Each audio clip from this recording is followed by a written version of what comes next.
Welcome to Chinese Novel Audiobook. Jujutsu Kaisen, The Strongest Tyrant. Chapter 1, Stand Awakening. My name is Luo Cheng, and I was born in Luokeng, at the southern foot of Juanda Mountain in the Miaoling Mountains of the Yunnan Guzhou Plateau. Unexpectedly, he was hit by a car when he went out to buy a pack of cigarettes because he was preparing to stay up late to watch Sea of Stone. To this day, he still can't figure out how the dump truck that took him to heaven ended up on the sidewalk. The good news is that Luo Cheng is dead, but not completely dead. When he opened his eyes again, he thought he had arrived in heaven, but found that he was not dead, but was reborn. He went from a man in his 20s who was about to give birth to his third child, to a woman who absorbed nutrients for 10 months and was born again. He was born again. He has a new name and surname in this life, but it doesn't matter anymore. He is now called Luo Cheng, a name close to the place where he grew up. He no longer remembers the names of his parents in this life. He only felt hatred for that confused couple because when they took him out as a child, he was knocked unconscious by the traffickers and ran away. There are only two outcomes for children who are abducted by human traffickers. The first one is more lucky. Traffickers will take abducted children to remote places far away from cities and sell the abducted children to families who long for children but cannot get them. Although he has left his parents, at least this kind of guy doesn't have to do sneaky things. When he meets a good family, he will treat you as his own. Luo Cheng sincerely envied this kind of person. The second type is a relatively unlucky child like Luo Cheng. Because he can't sell it. When encountering such a situation, unwilling traffickers will not kindly let the people go, but choose to use the waste and teach these children the skills of stealing and deception from an early age to make profits for them. Luo Cheng has forgotten how old he was when he was abducted. He only knew that when he woke up from his coma, he was already in a dirty warehouse. What the hell, I was reborn without a golden finger, but instead got a ticket to Myanmar. Luo Cheng tried hard to calm down and find a way to escape from here. But for several days, he couldn't find a way to leave the warehouse, let alone figure out the terrain here and determine where he was. Damn, I'm so hungry. I only have water and bread every day, so I can't eat enough. If this continues, I won't be so hungry that I don't even have the strength to escape, right? Luo Cheng tried to keep calm. But the feeling of hunger kept tormenting his nerves, making it difficult for him to calm down. After some time, the traffickers finally took him out of the warehouse. When Luo Cheng saw the sun again, he felt that the sun was so warm and beautiful for the first time. But he didn't have time to feel it. Those traffickers couldn't wait to teach him the skills of stealing and fraud. Luo Cheng doesn't know how to do these things at all, and he couldn't learn anything on the first day. These scumbags are not patient beasts. Every time Luo Cheng does something bad, he gets punched and kicked.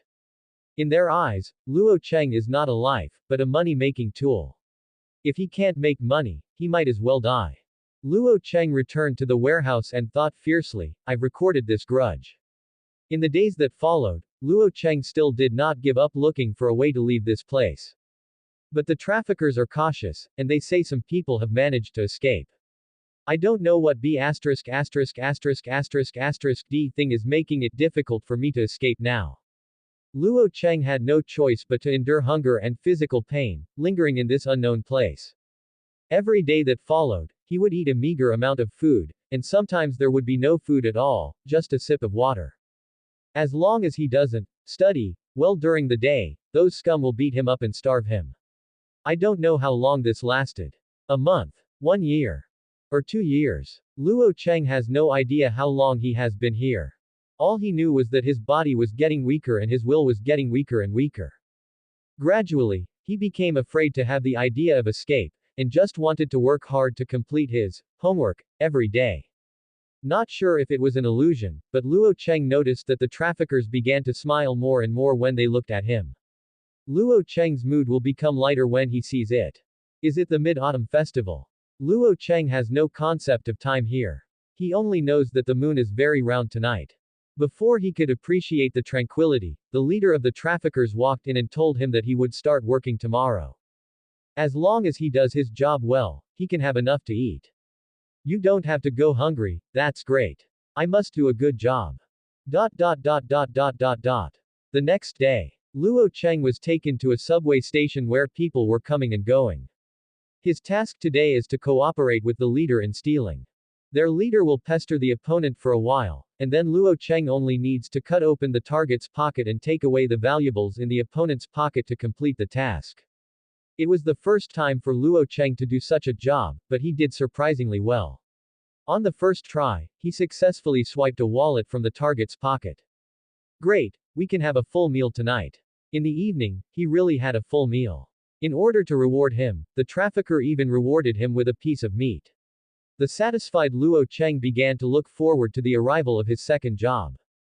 Luo Cheng found that he seemed to be very talented. The leader also praised his learning ability, saying he was the fastest among all the children he had ever seen. Outstanding performance allowed Luo Cheng to be reused by human traffickers. He began to participate in more tasks, theft, fraud. As long as it was a job that could get money, he would do it. And he slowly learned more. Luo Cheng discovered that they were not alone. In addition to the couple who taught him his skills, they also had many companions. This is why they can work for so long without being discovered. Moreover, Luo Cheng also discovered that there are actually many children like him here. This year, Luo Cheng was 14 years old. He saw many children being locked up in a warehouse similar to the one he had stayed in before. They were just like their former selves, hungry every day and beaten every day because they didn't study well. Luo Cheng's current task is to teach them, watch over them, and punish them. Days like this lasted for a long, long time. Until a child was beaten to death by himself, and when Luo Cheng touched the cold body of the child, his brain suddenly seemed to be hit by an electric current. What have I done? Luo Cheng fell to his knees on the ground, his yellow pupils overflowing with tears, and the hidden memories surged up like a tide at this moment. He was so distracted that he couldn't even notice that the child he had beaten to death had an arrow in his sister's hand at some point, and then pierced his stomach with force. Looking at his bleeding abdomen, Luo Cheng's consciousness began to blur. Finally, he seemed to see the couple he swore to kill walking over in a hurry. Then, when he opened his eyes again, there was only darkness on one side, and his body seemed to be suppressed by something.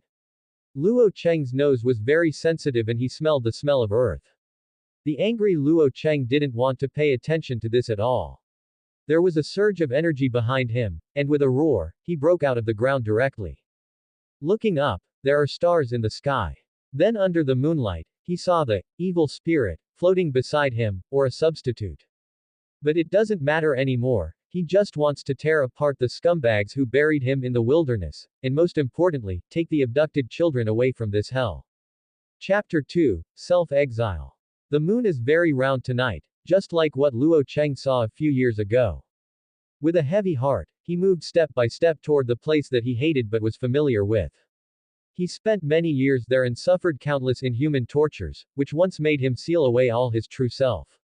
It wasn't until today, until he killed a child who looked to be only 5 or 6 years old, that he remembered that he was not called a son of ABCH, his name was Luo Cheng. And which girl, who was brave enough to stab an arrow into her own belly? Don't worry, I'm here to save you now. Long-term malnutrition has made Luo Cheng's body very thin, as if wrapped in skin. The bones in his body are visible to the naked eye, as if the wind could blow him over. The night is dim and the weeds are swaying gently in the breeze. A ray of moonlight fell down, illuminating Luo Cheng and his path forward. Finally, he came back, crawled out of the dirt, and returned here again with uncontrollable anger. Come out. Luo Cheng walked to the door and spoke into the house. His voice was not loud, but there was an echo. There was movement inside the door, and after a burst of footsteps, the door was opened. Ghost. You son of ABCH, you're not dead. It's the same couple who have been responsible for abducting and training children over the years, and then handing them over to their gang for profit. How many times have they committed the crime? Luo Cheng couldn't imagine it at all, but each of the dozens of children during the day represented a family. Where are those kids? In the warehouse. Why do you ask this? I don't know if they were afraid of meeting a ghost, but the couple who had tortured Luo Cheng for more than 10 years answered very honestly.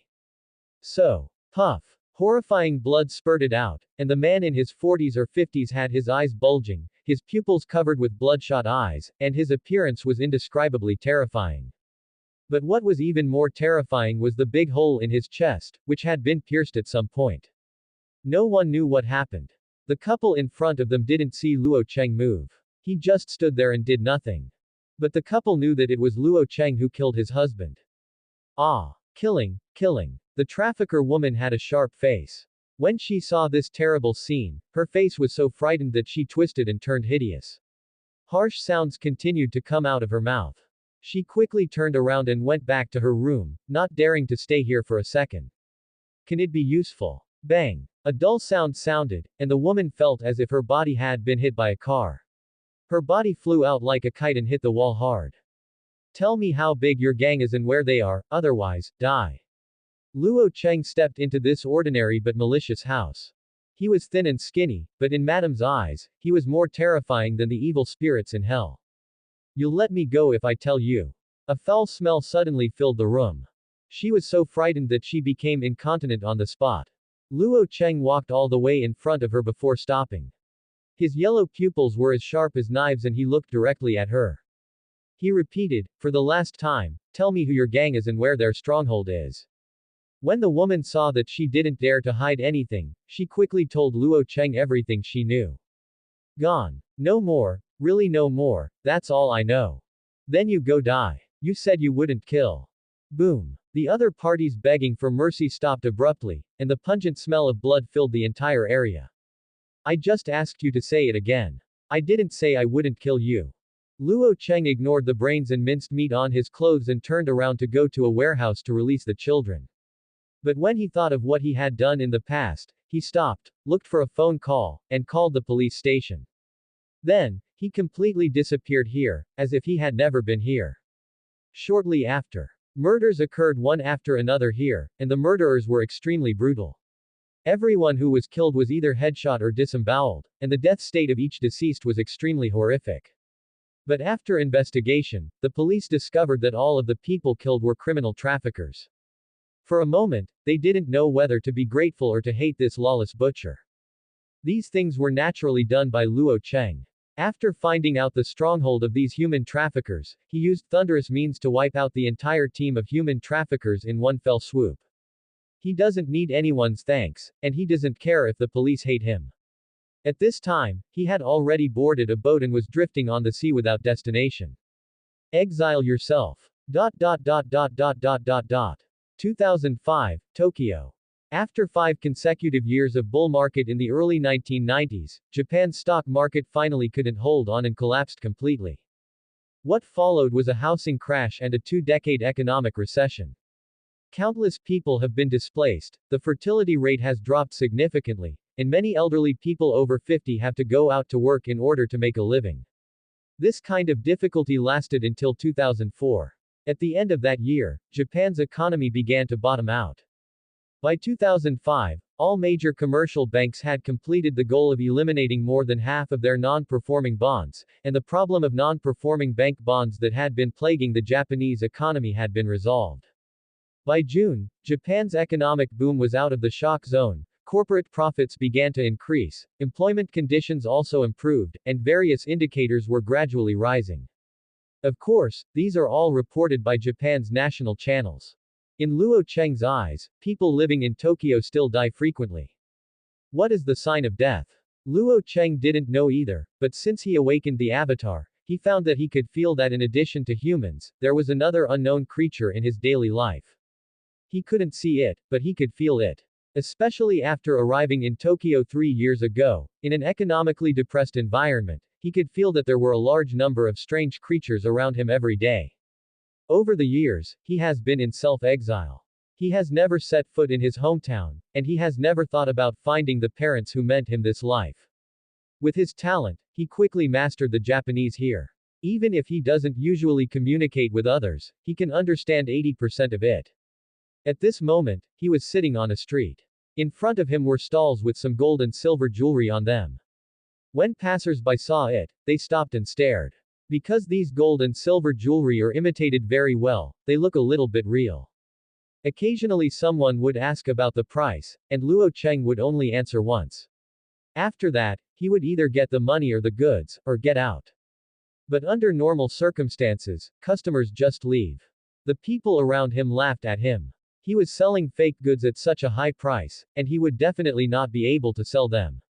Little did he know that these gold and silver jewelry were all taken away by Luo Cheng when he was cleaning up the scum, and they were all genuine. Chapter 3, King Crimson. Oh, this is so beautiful, Tai-er, shall we buy this pair? A group of high school students wearing school uniforms came to Luo Cheng's stall and took a fancy to a pair of rings on the stall. At this time, the most carefree people should be these students. There is no employment pressure. No matter how much or how little you have financially, your parents will provide for you, so you don't have to worry about food, clothing, housing and transportation. However, there is social turmoil, and in this environment, there are far fewer good students than bad ones. This is a specialty of this era in Japan. Luo Cheng raised his head, and he could tell just by looking at the other party's colorfully dyed hair that they were a group of bad students. The female student who spoke also wore heavy makeup and tied the corners of her school uniform into a knot, exposing her navel and waist. The person next to her should be her boyfriend, who had a nose piercing, spoke frivolously, and put his arm on the woman's shoulder to knead casually. If you like it, then buy it. You still have a lot of pocket money, Tachibana. You want me to pay again? There's nothing I can do. I'll keep my money to rent a room, ha ha ha. Hate. The woman rolled her eyes at the other person, but did not resist. The others also laughed happily. Boss, how much are these rings? She took out her purse and seemed to really like the rings. Luo Cheng said a number and then stopped talking. The woman thought it was expensive and wanted to bargain, but she couldn't get any reply from Luo Cheng. He just sat there as motionless as a stone. The woman had no choice but to look at her boyfriend for help. Why are you telling him so much? He's not even dressed as neatly as a beggar. Why do you have so many gold and silver jewelry? They must have been stolen. The man was so talkative that he bent down and stretched out his hand, apparently intending to grab it. The bad habits in Japan are far more serious than in China. Depending on whether the law targets minors, these little devils not only rob homes and homes, but also cause destruction everywhere, causing a lot of trouble to society. Steal. Luo Cheng finally reacted. This word brought back some bad memories. He raised his head for the second time, his eyes as sharp as a beast. The man who was about to take away the things collided with Luo Cheng's eyes, and suddenly his whole body became cold, as if he was being stared at by some savage beast, and he involuntarily took a few steps back. Tai-er. When the woman saw that he was sweating profusely, she thought he had bad kidneys and asked with concern, "Are you okay? Get out of the way." The man came to his senses at this time. Feeling extremely embarrassed, he gritted his teeth and shouted, "He's just a beggar, beat him to death." After saying that, he took the lead and punched and kicked Luo Cheng. Seeing this, the others didn't mind watching the excitement and raised their fists to greet Luo Cheng. After fighting for a full minute, Luo Cheng remained motionless, sitting quietly without changing his eyes. The people around him had already stayed away from this place. They didn't go far and gathered around to watch. This kind of bad, sweeping stalls, can always be seen many times every week, and they have long been used to it. However, these bad guys started to notice something was wrong after playing for a minute. What's going on? Why is this guy so motionless? What did he eat to grow up? He was beaten for so long and it was fine. It hurt my hands. Damn thing. A high school student named Tai-er also noticed that something was wrong. His hands were swollen, but Luo Cheng was still fine. He felt that he should have met a reclusive master who often appeared in cartoons. Isn't that the kind of person who relies on monsters in the killing city? But he was unwilling to turn around and leave now. In anger, he opened his school bag and took out a baseball bat, clenched it with both hands, pointed it at Luo Cheng's head and greeted him. Boom. The baseball bat hit no one, but Luo Cheng raised his hand and caught it. My things are not stolen. Luo Cheng spoke. You, ah. The Tai-er still wanted to speak, but his eyes suddenly widened because the baseball bat in his hand fell into the opponent's hands without knowing when, and he hit his right leg and hit him, making him cry for father and mother. Tai-er. Ah, I hit someone. Call the police quickly and arrest this beggar in the police station. His companion saw him and immediately ran over to take him away, shouting as he walked. Another day of zero income. Luo Cheng threw the baseball bat into the trash can not far away, cleaned up the stall that was messed up by the bad guys, and got up to leave. However, He didn't notice that there was a person in the crowd who had a panoramic view of all his actions and followed him curiously. Night. A bustling custom street. After Luo Cheng stepped here, he went into the alley to look for his prey. In 2000, or maybe earlier, due to the pressure of life, Japanese custom shops sprung up like mushrooms after a rain. Many beautiful women are trapped by financial and life problems. After being seen by some moms, they are simply fooled and enter this industry. Because of the special nature of the work in this industry, there are no strict requirements. As long as you have outstanding appearance, you can earn a steady stream of money. Of course, Luo Cheng didn't come here to find women. His prey are wealthy people who are killed by monsters. Luo Cheng knew early on that those monsters would kill and eat people. And the places where these monsters hang out most often are orphanages, hospitals, and custom shops, which are places where horror movies are often filmed. Therefore, he often couldn't help but wonder, could those monsters be the ghosts in horror movies? Those who died unjustly due to injustice or other things during their lifetime will remain resentful after death and turn into evil ghosts to demand their lives from the living. After waiting for more than an hour, a pungent smell of blood came from the alley of the custom shop. Luo Cheng knew that another person had been killed by those monsters. His five senses were very keen and he noticed it almost immediately. Following the smell, I walked over and saw several corpses. They had no brains and were all eaten. The ground was stained red with blood. Monsters, there are monsters. The frightened shouts also reached Luo Cheng's ears at this time, making him feel familiar. When I walked closer, I was surprised to see that they were the same bad guys I saw not long ago. But now several of them had their heads chewed off, and Luo Cheng couldn't recognize who they were. When the man saw Luo Cheng, it was as if he was seeing God, and he ran towards him crazily. He was so frightened that he shed tears, snot, and saliva as he ran. The scene was indescribably disgusting. But after taking a few steps, his head disappeared out of thin air, as if it had been bitten by some wild beast. The shape of the wound was terrible, and blood rose into the sky like a fountain. Luo Cheng stood still, watching quietly, and could still hear the sound of wild beasts gnawing in his ears. After a while, the sound of gnawing disappeared, and Luo Cheng knew that the monster had finished eating, and was also focusing on him, treating him as the next target. Luo Cheng still didn't move, just standing there, but there was a quiet surge of energy behind him, and he shouted softly, "King Crimson." The next second, his substitute shot out from behind him, and his fists hit the monster like a violent storm, causing violent roars in the air one after another until nothing was left. Chapter 4, Fuhei Shier. Zenin Shier, or Fuhei Shier. In normal times, he is an ordinary person.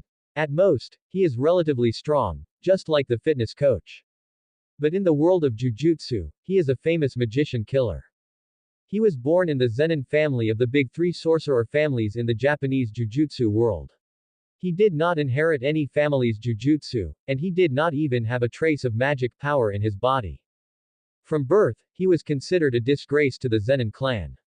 Born in the big three sorcerer families, the top, oldest, and longest-standing sorcerer family in Tokyo, his physical strength does not have any magical power. How is this different from trash? However, God is fair. It deprived Fushiki of all the conditions to become a Jujutsu master, but gave Fushiki his unparalleled physical talent. God and the Tyrant. This was God's reward for depriving Shirley Fushiki of the possibility of becoming a Jujutsu master. He gained unparalleled physical strength, athletic ability, and extraordinary five senses. His five senses are beyond imagination, so strong that he can fully feel the existence of the cursed spirit by relying on hearing, smell, and touch without any auxiliary tools. Relying on the abilities of heaven and tyrants, as well as their own talents. Fushikiji has become a being that makes all Jujutsu masters fearful. Once caught by him, it is almost equal to death. But he is such a person, but his character has huge flaws. Due to his experiences in his family when he was young, he developed a serious antisocial personality. It wasn't until his first wife appeared that the situation turned around. For Fuhei Shier, his wife was the only light in his dark world. But this light was immediately obscured by dark clouds. His wife died, which worsened Fuhei Shier's antisocial personality. Boring, childish, scumbag. In his eyes, everything seemed unnecessary. Having just lost all his money from the racecourse, Fuhei Shire put his hands in his pockets in displeasure and walked aimlessly on the street. Suddenly, his attention was attracted by the lively scene not far away. Under normal circumstances, Fuhei Shire would not be interested in such excitement at all, but he felt something special from the center of the incident. So he walked over. Then I saw a few social scum punching and kicking a guy running a street vendor. The man was slovenly dressed and looked like a beggar, but Fuhei Shire could tell that he was not a teenager. More importantly, when being beaten by those scumbags, the kid once clenched his fists. It was also at this time that an imperceptible energy wave emitted from his body. That's not magic, it's something unknown. But when he wanted to continue observing, the kid quickly let go of his hand, and everything became calm, except for the few scumbags who punched one after another, and the motionless Luo Cheng. This kind of physical strength, the sky and the tyrant. The corner of Fuhei Shire's mouth suddenly cracked in a strange way. He did not leave, but waited until the kid left and then followed him into the custom shop. He thought Luo Cheng was going to a custom shop to spend money, but found that Luo Cheng had not moved since he entered the alley of the custom shop, as if he was waiting for something. Fuhei Shire did not leave, but hid not far away, waiting quietly with Luo Cheng for more than an hour. It wasn't until the smell of fresh blood came to his nose that he saw Luo Cheng walking towards the direction where the smell of blood came from. It is indeed Tien Tyrant. Fuhei Shire was completely sure. The kid in front of him is the same as him, the owner of heaven and tyrants, or someone who has been abandoned by the world. He followed Luo Cheng all the way and saw with his own eyes his admiration for those people who refused to save him. But, without cursed tool, how are you going to kill that cursed spirit? Fuhei Shire observed quietly. Sky and Tyrant has a big flaw, because it does not have any curse power in its body, so it cannot kill cursed spirit with fists and kicks. You need to use a cursed tool with its own curse to exorcise the cursed spirit. King Crimson. What? Fuhei Shire's expression suddenly changed, and the familiar feeling came over again. The moment Luo Cheng spoke, the same energy wave as before erupted from his body again, and then a being similar to cursed spirit shot out from his body. Then, there were constant dull blowing sounds in the air. Fuhei Shire knew exactly what it was. When he hit someone with his fist, he would make a similar sound. Bang bang bang bang bang. How long did it take? How many punches were thrown? Not long after, Fuhei Shire felt that only a second or two had passed, but Luo Cheng had already punched the cursed spirit hundreds of times, smashing the cursed spirit whose level was unknown but not higher than the second level into powder. Who? Luo Cheng finally discovered that there was someone behind him, and Fuhei Shire's breathing became confused at the moment. King Crimson, King Crimson. Kid, you are special. Fuhei Shire simply walked out. Luo Cheng also saw the person coming clearly. He had short black hair and an indelible scar on the right corner of his mouth, which added a bit more wildness to him. What a nice look. Luo Cheng's eyes were full of aggression, and Fuhei Shire could see that he wanted to kill him, so he smiled instead of getting angry. Obviously he is a tyrant with no physical strength and no magic power at all, but he has a technique similar to that of a jujutsu master. Is it spiritual energy? The sky and the tyrant didn't strengthen your five senses and gave you a monster-like mental power, so what kind of thing was born, right? Fuhei Shire stretched out his hand and pointed at the substitute Crimson King in front of Luo Cheng, who was like the most loyal guard. Although he couldn't see it, Fuhei Shire felt that this thing was looking at him like Luo Cheng was looking at a dead person. He guessed that it should be the absolute zero mantra compensation given to Luo Cheng by the sky and the tyrant, which made his mental power so strong. Eventually, this spiritual power condensed and took shape, turning into something like cursed spirit. Today's young people are really not easy to get along with at all. Fuhei Shire laughed, and then the whole person disappeared in front of Luo Cheng. Behind. When did you move so fast? Luo Cheng was startled. This was the first time he had encountered such a human being since he awakened as a substitute.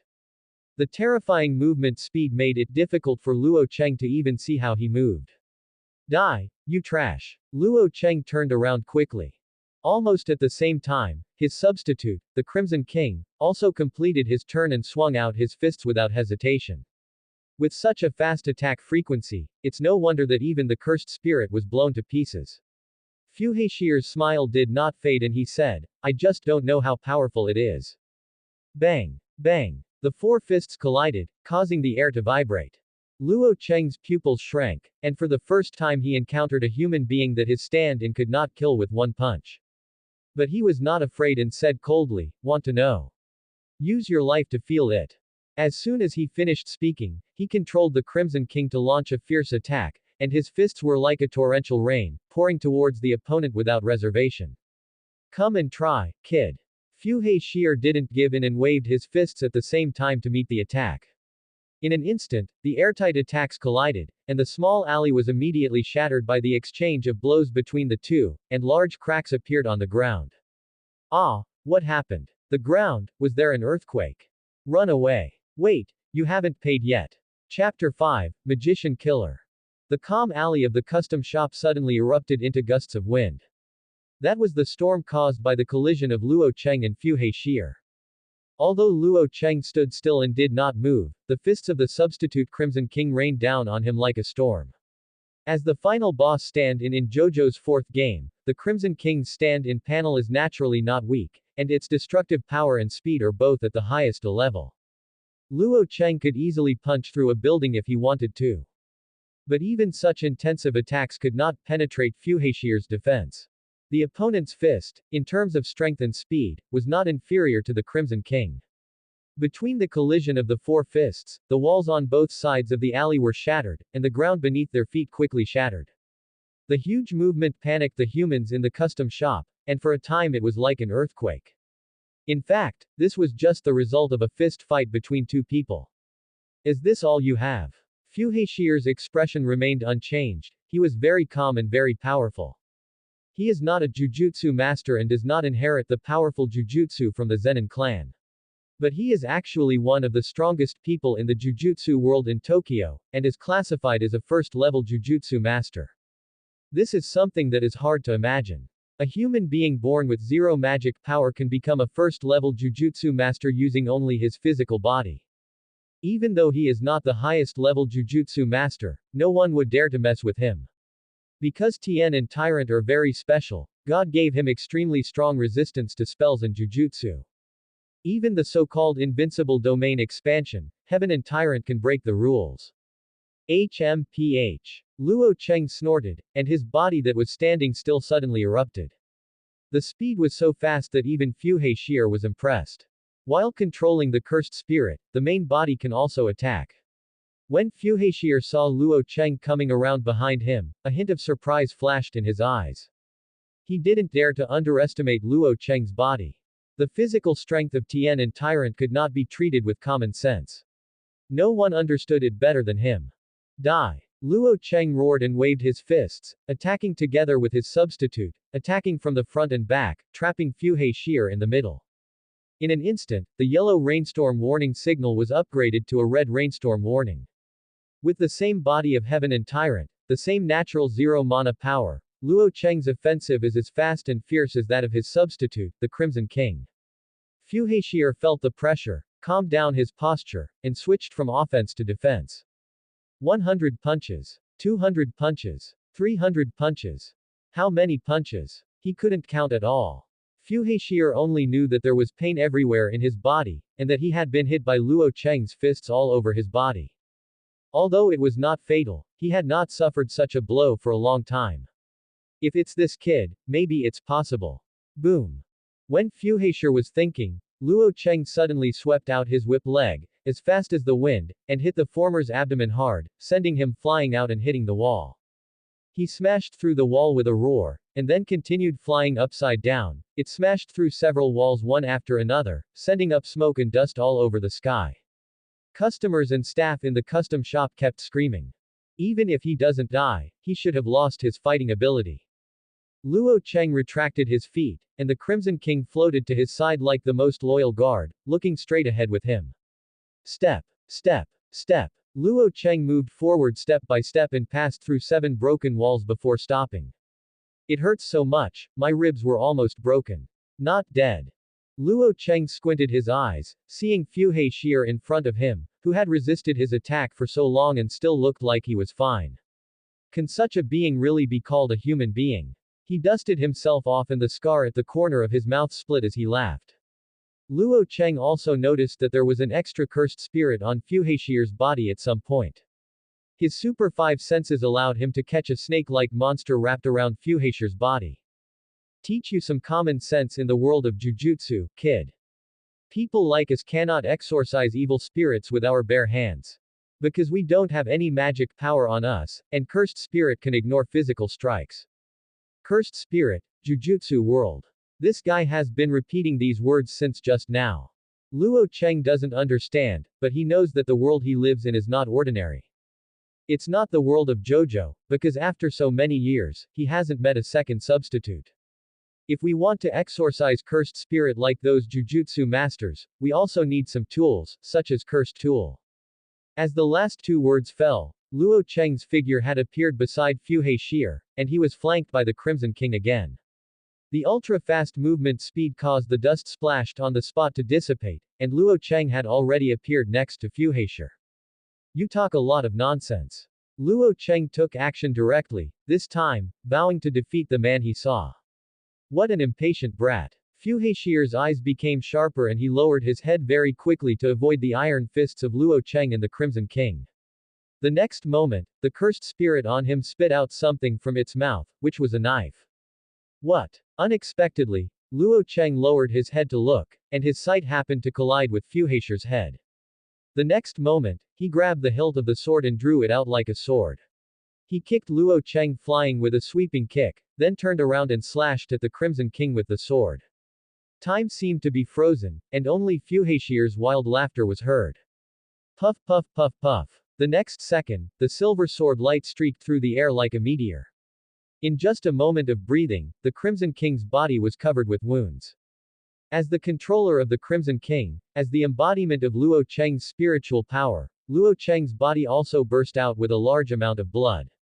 All the wounds made by the Crimson King appeared on his body. Beheaded. The Crimson King. Luo Cheng looked at all this in astonishment, and finally fell weakly to the ground with a muffled sound. Is that cursed tool too? Now he recalled that this man had been able to collide with the Crimson King from the very beginning, and the stand was a kind of spiritual energy that, according to common sense, could not be touched by mortals. Hey kid, do you want to come with me? Fu Heishier inserted the knife into the mouth of his cursed spirit again, inserted a glove into it, squatted down and asked Luo Cheng, if you don't say anything, I will when you agree. Luo Cheng still had the energy to answer his question. He soon felt that he was being resisted and his consciousness began to blur. I vaguely heard, a monster like you is not suitable for setting up a stall. Come and do it with me. If it's you, maybe you can compete with one of the Gojo brats. Which kid in Gojo's family? Who? Subscribe to Chinese Novel Audiobook YouTube channel. Chapter 6, Inexplicable. Luo Cheng was beaten unconscious. When he woke up again, he was in a strange place. Hey, wake up, kid. The person who spoke was Fu Heishier. He was sitting next to Luo Cheng, with his legs crossed and watching the boat race on TV in boredom. There were numbered tickets on the ground that he had torn to pieces. It looks like he lost money again. When he noticed that Luo Cheng was awake, he stopped his boring expression and looked at Luo Cheng with interest. You are very special, kid. What God and the Tyrant gave you should be mental power, but your body's recovery speed is beyond my expectation. What the hell are you? Fu Heishier was full of curiosity about Luo Cheng. According to his speculation, the reward for Luo Cheng's deprivation of becoming a Jujutsu master should be huge mental power, strong enough to be able to condense and even release the mental power. In a sense, this is actually a disguised technique. Because the magic power is similar to Naruto's chakra, born from the human body and spirit.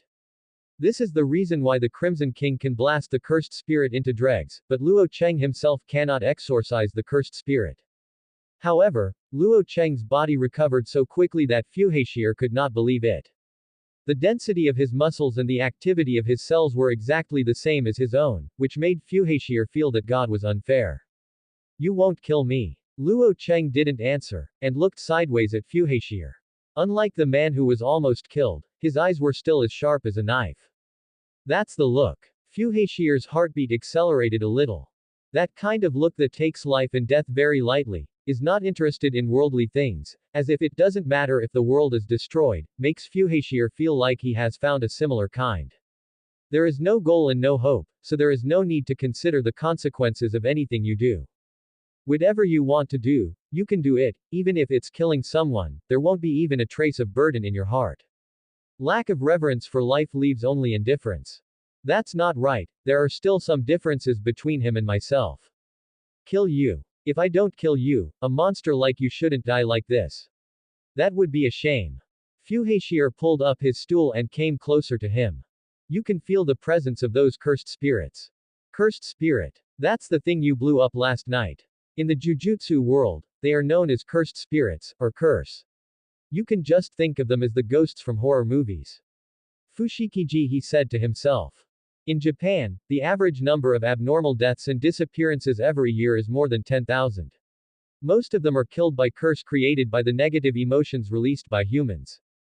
Fuhashir told Luo Cheng a lot about Jujutsu masters and cursed spirit. Including the high school that specializes in training Jujutsu masters, as well as the sorcerer family that has been passed down from thousands of years ago to this day. Cursed spirits cannot be killed, but weapons made by ordinary people are ineffective against them. We can only rely on Jujutsu divisions to exorcise them. Of course, there are exceptions to everything. Just like you, a brat, you have been deprived of the qualification to become a Jujutsu master since birth. In return, you have received talents, mental and physical powers that far exceed those of a Jujutsu master. Speaking of this, Fuhashir couldn't help but be curious. Such a strong mental and physical body could not produce any magical power. This has never happened before in the history of the Jujutsu world. What's your purpose in telling me this? Do you want me to become a Jujutsu master to exorcise cursed spirits? It was the first time for Luo Cheng to hear so much about the other side of the world. It's no wonder those monsters, or cursed spirits, are often found in hospitals, funeral homes, orphanages and other places. Jujutsu master. No, don't get me wrong kid, I'm not a good person. Quote.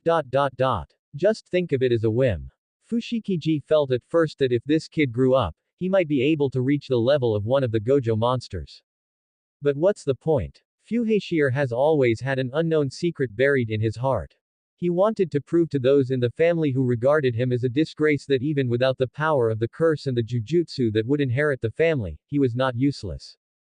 But even if Luo Cheng really kills any Six Eyes monster in Gojo's family in the future, what does it have to do with him Fuhashir? After all, it was still not him who killed it. When he thought of this, he felt inexplicably irritable, stood up and walked out.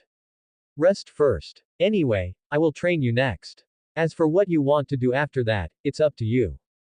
Luo Cheng couldn't figure out the other party's behavior. He follows himself inexplicably, fights with himself inexplicably, and finally brings himself back inexplicably. In the end, there was no purpose. It really seemed like what the other party said, everything was just a whim. Luo Cheng felt like crazy.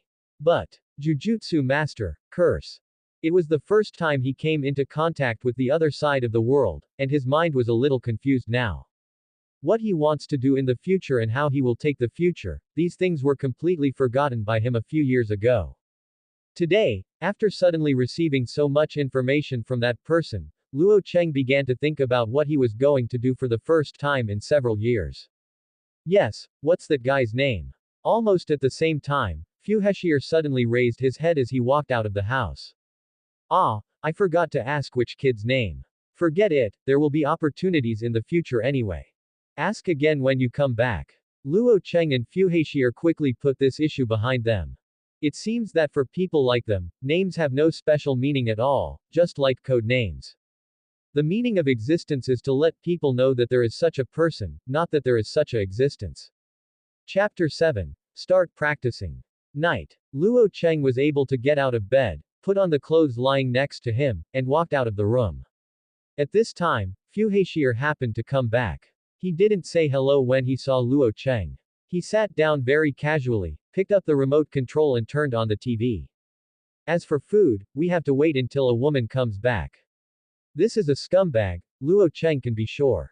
During the economic crisis after 1995, many unemployed people emerged in Japan.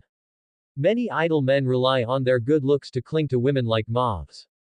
In Luo Cheng's eyes, Fuhaishir is such a person. Besides himself and Fuhaishir, there were two other people in the room. They are two babies who are only about 2 to 3 years old.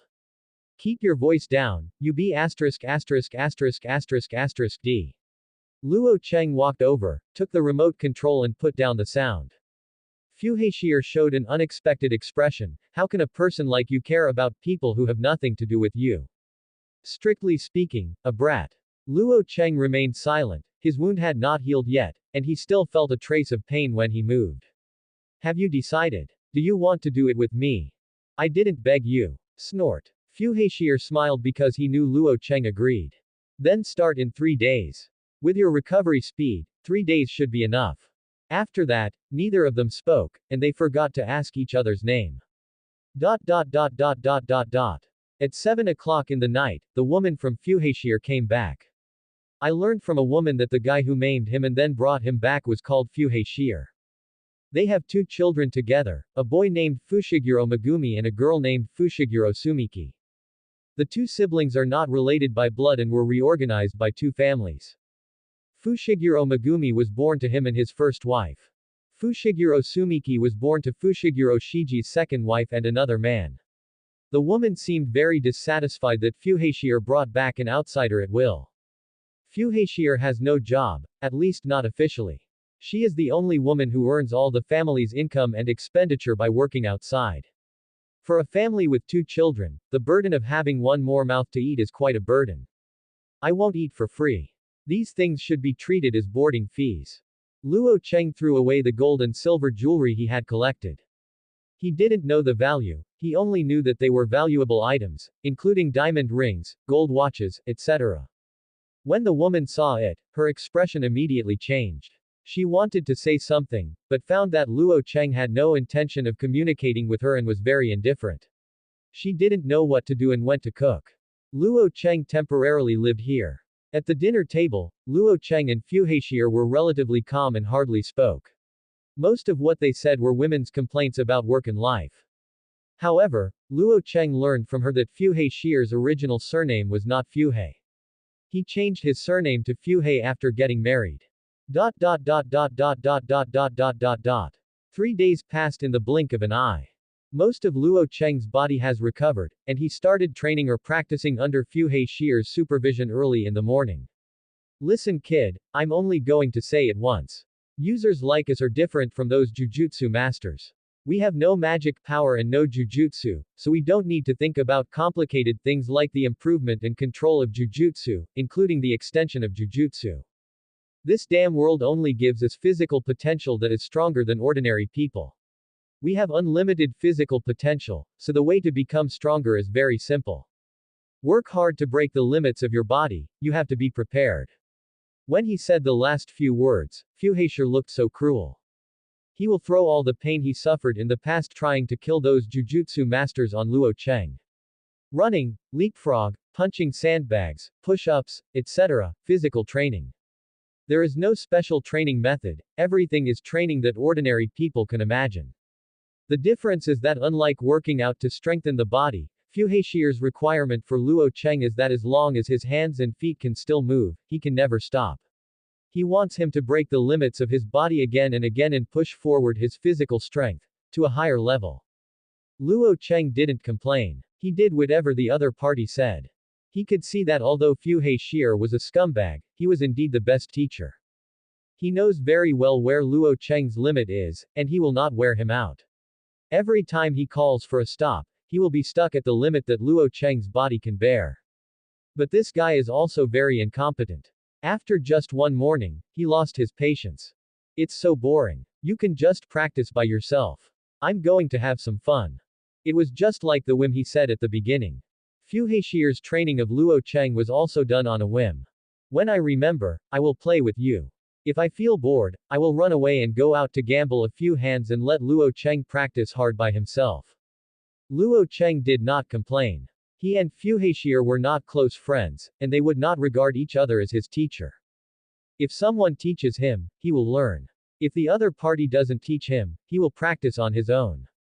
Half a month later, Fuhaisher, who had not been seen for a week, appeared again. That's almost it. Half a month should be enough for your body to return to its normal state. Fuhaisher discovered Luo Cheng's physical shortcomings when he first came into contact with him. It still seems to be many times stronger than ordinary humans, but that is not the level that Heaven and Tyrant should have. He was not interested in asking what happened to Luo Cheng when he was a child, so that he could almost cripple the body of the Tyrant and the gods. He just needs to know that Luo Cheng's body is now ready for the second phase of training. It's still training like running, but this time the venue is arranged in a big mountain. Luo Cheng needs to run from the bottom of the mountain to the top of the mountain, and then from the top of the mountain to the bottom of the mountain. In the process, Fuhaisher would also personally create accidents for him. For example, uprooting a big tree and sending Luo Cheng flying while he was running. Do you know the fastest way to strengthen the body's cells? Disaster is rebirth after destruction. Every time your cells are destroyed and reborn again, they will become stronger than before. Madman. Luo Cheng cursed secretly. After getting up, he continued to run towards the top of the mountain quickly without changing his goal. Fuhaisher grinned and followed him around, attacking Luo Cheng anytime and anywhere. Chapter 8. The Practice Methods of Heaven and Tyrant. This kind of training is difficult and painful. Luo Cheng would not be stupid enough to stand still and allow himself to be smashed away by Fuhaisher. After getting over the initial discomfort, Luo Cheng gradually began to avoid big trees, rocks and other objects that might fly from all directions at any time. Fuhei didn't even stop him. This kind of training had another meaning. Exercise Luo Cheng's extraordinary five senses. For ordinary people, their five senses are already perverted enough that they can even perceive the cursed spirit without the assistance of the cursed tool. But if they want to fight top-notch jujutsu masters, including cursed spirit, they must hone their five senses to the extreme. This is their biggest weapon against jujutsu masters, and they can counter the jujutsu masters' jujutsu senses. Such training left Luo Cheng bruised every time he returned to Fuhei's house. But on the next day, the terrifying body given by the sky and the tyrant will allow him to completely recover, and his physical strength will become a little stronger than yesterday. This is the destruction and regeneration that Fuhaisher talks about. In the words of Fuhaisher, this is not a training method that ordinary people can perform. Only the remnants of them who have been abandoned by the world can enjoy it. Since it is a residue, there is no need to consider the consequences at all. Just train how you can make yourself stronger quickly.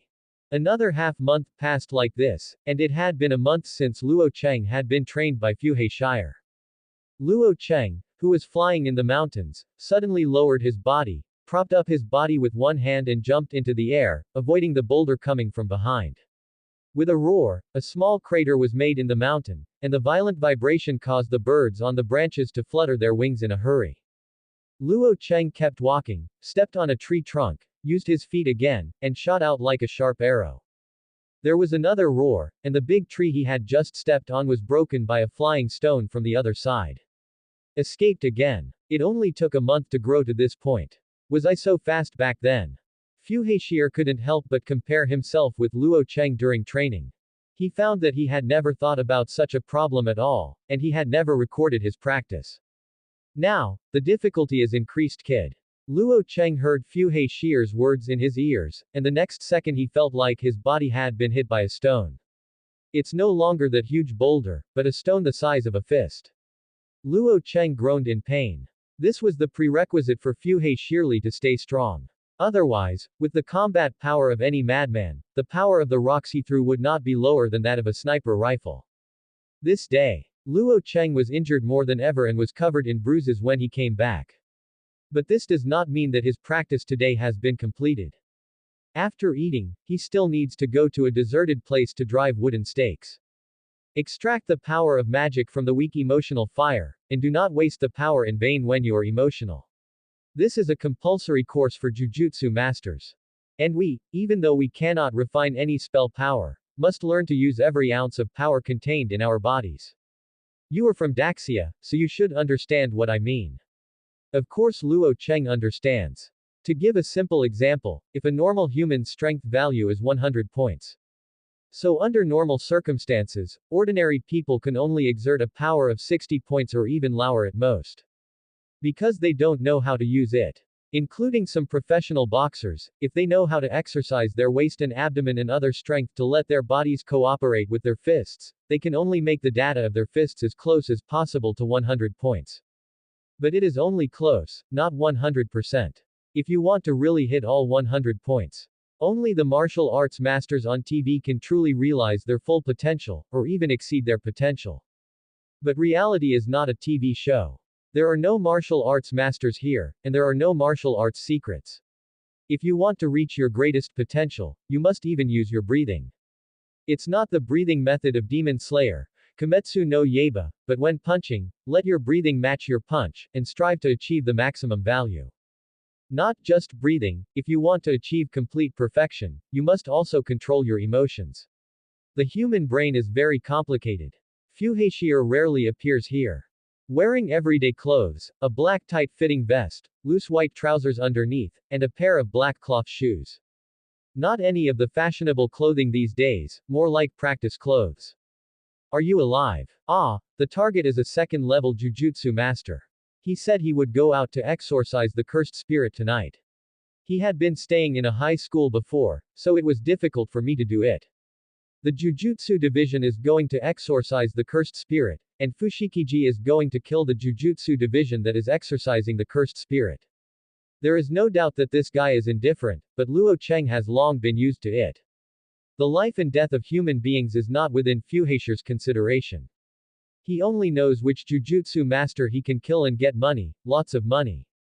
What? Are you interested? No, I just want to know what level of Jujutsu master I can become in the Jujutsu world with my current combat power. Who knows? How can Fuhashir care about these things? Human laws, including those of the Jujutsu world, cannot restrain him. The world of Jujutsu positions him as a first-level Jujutsu master, but as long as the money is enough, even if he is a special-level Jujutsu master, Fushikiji will kill the opponent. If you want to know, I'll tell you when I kill which Jujutsu master comes back to fight with you. Good. Really to my liking. Fuhashir found that a person with Luo Cheng's personality got along very well with him. He quickly disappeared in front of Luo Cheng, submerged into the night, and rushed towards the target. Night, 9:30. A black car belonging to a high school parked in a school. The target of this mission is level 2 Cursed Spirit. I have already told you about it in advance. The spell of Cursed Spirit is unknown. None of the Jujutsu masters who went in not long ago came back alive. Please be careful. Account. It is a technique similar to enchantment. Before a Jujutsu master exorcises the Cursed Spirit, he will place a tent at the place of battle in advance. The purpose and function of this account are very simple.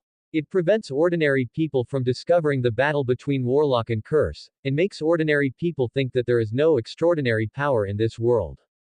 Simple translation is cognitive filtering. Ordinary people can still see the scenery inside the tent with their naked eyes. The school is still a school and the hospital is still a hospital, but everything that happens inside will be filtered out by the tent. Where are the casualties at the school? The 2 second-level Jujutsu masters in the car asked, are there any students inside? There was no response, just silence. I know, I will exorcise the cursed spirit as soon as possible. After all, the purpose of our Jujutsu master's existence is to protect ordinary people from being harmed by curse. Opening the car door, he got out of the car solemnly, looking directly at the school inside the tent that was as quiet as a ghost town. I don't have time to wait for you to remove the cursed spirit before taking action. At this time, Fuhashir's voice suddenly sounded in several people's ears. He squatted on the telephone pole, his upper body wrapped around the snake-shaped cursed spirit that Luo Cheng had seen before, holding a large knife on his shoulder, looking down at the several Jujutsu masters below. Who are you? Magic Killer, Fuhashir. Chapter 9, Epitaph. Magician Killer. A title that can change the color of Jujutsu masters in Tokyo and even all over Japan. Since Fuhashir's debut, his mission completion rate is an astonishing 100%, and he has never failed once. Regardless of whether it's a Jujutsu master or a curse, once you're targeted by him, there's only one outcome. Death and exorcism. Curse aside, the Jujutsu masters who died in his hands included first-level Jujutsu masters. Nowadays, this special-level Jujutsu master is 100 times rarer than a panda, and you can only find one in all of Tokyo. Fushikiji's existence is equivalent to the ceiling of the Jujutsu world. The second-level Jujutsu master knew that he was being targeted by Fushiguro Shiji, and felt that there was no possibility of defeating him.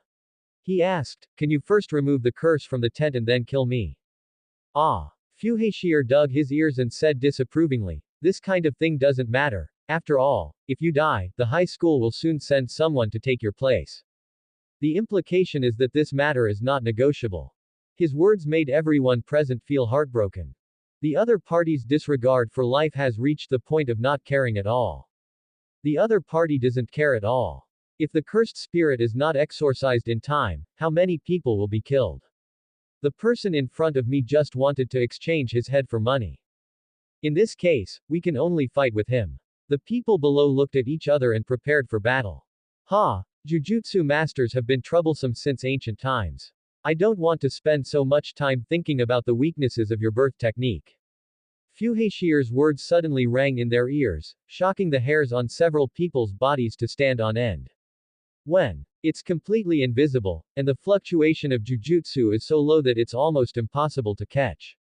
Several people were frightened out of their wits and immediately concentrated the magic power on their feet to increase their mobility and stay away from this place. But even so, they still couldn't escape Fuhashir's pursuit. The physical potential given to him by the gods and tyrants was fully demonstrated at this time. Even a second-level Jujutsu master blessed by magic power is not as good as Fushihashir in terms of movement. Fuhashir pursued with a knife and touched the ground with one foot. The real person disappeared immediately. The speed was so fast that everyone had disappeared. Only a trace of dust splashed on the ground, proving that he had stayed here. This kind of movement speed is beyond the norm. The person who specialized in assisting the lowering of the tent had no combat ability, and was tasked with assisting the Jujutsu master in exorcising the cursed spirit. His forehead was covered with cold sweat. This is the magician killer who makes Jujutsu masters fearful. This physical ability alone is enough to kill many Jujutsu masters, leaving the opponent with no chance to use the technique. However, that person was also a second-level Jujutsu master after all, and had exorcised many cursed spirits. He did not panic, but kept as far away as possible and used his own techniques. Soon, several kunai-like hidden weapons appeared on his body, floating in the air under his control. Finally, with a wave of one hand, they shot rapidly in the direction of Fuhashir. A technique similar to telekinesis, or the ability to control metal. The potential of the technique is not small, but it's a pity that you don't have a future. Fuhashir didn't take a step back, and he quickly swung the sword on his shoulder, slashing at the flying hidden weapons. Ding ding ding ding. The sound of metal colliding kept sounding. Fuhashir swung his sword and shot down all the hidden weapons. The man failed with one strike and wanted to distance himself to prepare for the next attack. But Fuhashir wouldn't give him a chance. He leaned over at a speed that was difficult to distinguish with the naked eye, and slashed down from top to bottom with his broadsword. It's now. The man's eyes flashed, and he was running all the magic power, aiming directly at the knife in Fuhashir's hand. At the same time, he took out the sharp dagger again with his other arm and took the opportunity to stab Fuhashir in the chest. Next moment. Boom. There was a loud noise, and the second-level Jujutsu division was smashed into a private house like a cannonball. How so? It's not telekinesis, it seems to be a technique for manipulating metal. It can immobilize my soul-releasing sword, but not my fist. Fuhashir hung in midair, keeping punching and looking down. Soul-releasing knife. The special-grade cursed tool, valued in hundreds of millions, can ignore the hardness of all objects and can truly cut iron like clay. Fuhashir landed on the ground and came to this man. The soul-releasing knife that had lost the power of the spell fell into his hand again from the air. He said coldly, "Do you have any last words? Please." With a flash of sword light, Fuhashir held the soul-releasing knife and chopped the opponent's head into two pieces without any explanation. He turned his head and said disgustedly, "Well, let's forget it. I guess you're asking me to get rid of the cursed spirit trouble again." He put away the soul-releasing knife and allowed the recovered cursed spirit to be swallowed into his stomach. Then he let the cursed spirit swallow the whole body. He put his hands in his pockets and left the scene to change money. 10 o'clock at night. Luo Cheng hit the wooden stake with a serious smile. It wasn't until he felt Fu Haixi coming back that he stopped and turned around to look straight ahead. Don't ask me if the mission went well. You are dead. As you can see, he's not dead. Then what else is there to ask? Tisk, that's really boring. Fu Haixi had just received the money and was in a pretty good mood. Then he spat out the cursed spirit that he always carried with him from his mouth. This cursed spirit is very special. It can shrink to the size of an egg at will, but its belly can hold many things, like a space ring. Fushiguro usually shrinks the cursed spirit and then swallows it in his belly, using the special barrier between heaven and the tyrant to isolate it from the prying eyes of Jujutsu masters. After this cursed spirit was spit out by Fushiguro, it also spit out dozens of kunai-like hidden weapons, which were the weapons of a second-level Jujutsu master. It's not something valuable, but it should be of some use to you. Luo Cheng picked it up, weighed it, and then threw it towards Fu Haixi without any warning. He has not forgotten to let Fu Haixi test to see what level of magician his current combat power can be rated as. This kid is as decisive as a beast. Fu Haixi secretly complained that as soon as he gave Luo Cheng a weapon, he turned around and he hit him. He refuses no one who comes, and the cursed spirit on his body spits out the soul-releasing knife at the right time, helping Fu Haixi to fly away all the flying hidden weapons. The Crimson King. Luo Cheng roared, and the Crimson King immediately shot out from his body, swinging his fists to strike indiscriminately. Even Fu Haixi chose to avoid it in the face of such a fierce offensive. Luo Cheng took one step forward and pursued him. In the process, he kept throwing out the hidden weapons he had just obtained, cooperating with the Crimson King's attacks. But at this moment, a flash of light flashed in his mind, and a picture of himself being knocked away suddenly appeared in front of his eyes. Epitaph. Luo Cheng instinctively thought of one of the abilities of the Crimson King, which is the ability to see the scene within tens of seconds in the future. He wanted to confirm it, quickly gathered his mood and continued to attack furiously. Then dozens of seconds later, he was kicked out by Fu Haixi just as predicted in the future. Chapter 10, The Strongest in Contemporary Times. Epitaph. One of the two major abilities of the Crimson King's stand. The effect is that when activated, it can predict what will happen within tens of seconds in the future. In the anime, every time Epitaph is activated, a scene from the future will be projected onto Diavolo's bangs. But in fact, that was done intentionally by the animation to facilitate the display of Epitaph's ability. The activation of Epitaph does not require any projection. Every time it is activated, the future picture will appear in front of you. However, the ability of Epitaphs is not invincible. Even though it can allow the substitute to predict the short-term future, it also has a shortcoming. The future predicted by the Crimson King cannot be changed. Just as Luo Cheng had foreseen not long ago, he would be knocked away by Fu Haixi, and dozens of seconds later, he was knocked away as expected. Even if he knows the future in advance and makes changes, the future is destined. No matter how hard he tries, what should happen will still happen and cannot be modified. Maybe it's an accident, maybe it's man-made. In short, the future predicted by the epitaph will definitely appear, and attempts to change the results will only lead to various accidents, and the final result will always be back. What I saw. If you want to break this future, you must understand another ability of the Crimson King. Time to delete. The Crimson King's stand-in ability is praised by many as the most perfect stand-in ability. Because the future predicted by the epitaph can only be modified by the Crimson King's time deletion. In the fifth part of Golden Wind, Diavolo used epitaphs to predict the future many times, and then relied on the ability to delete time to avoid everything that was not good for him, and finally escaped unscathed. The two abilities of Epitaph and Crimson King form a perfect closed loop. Always foresee the disadvantages to yourself.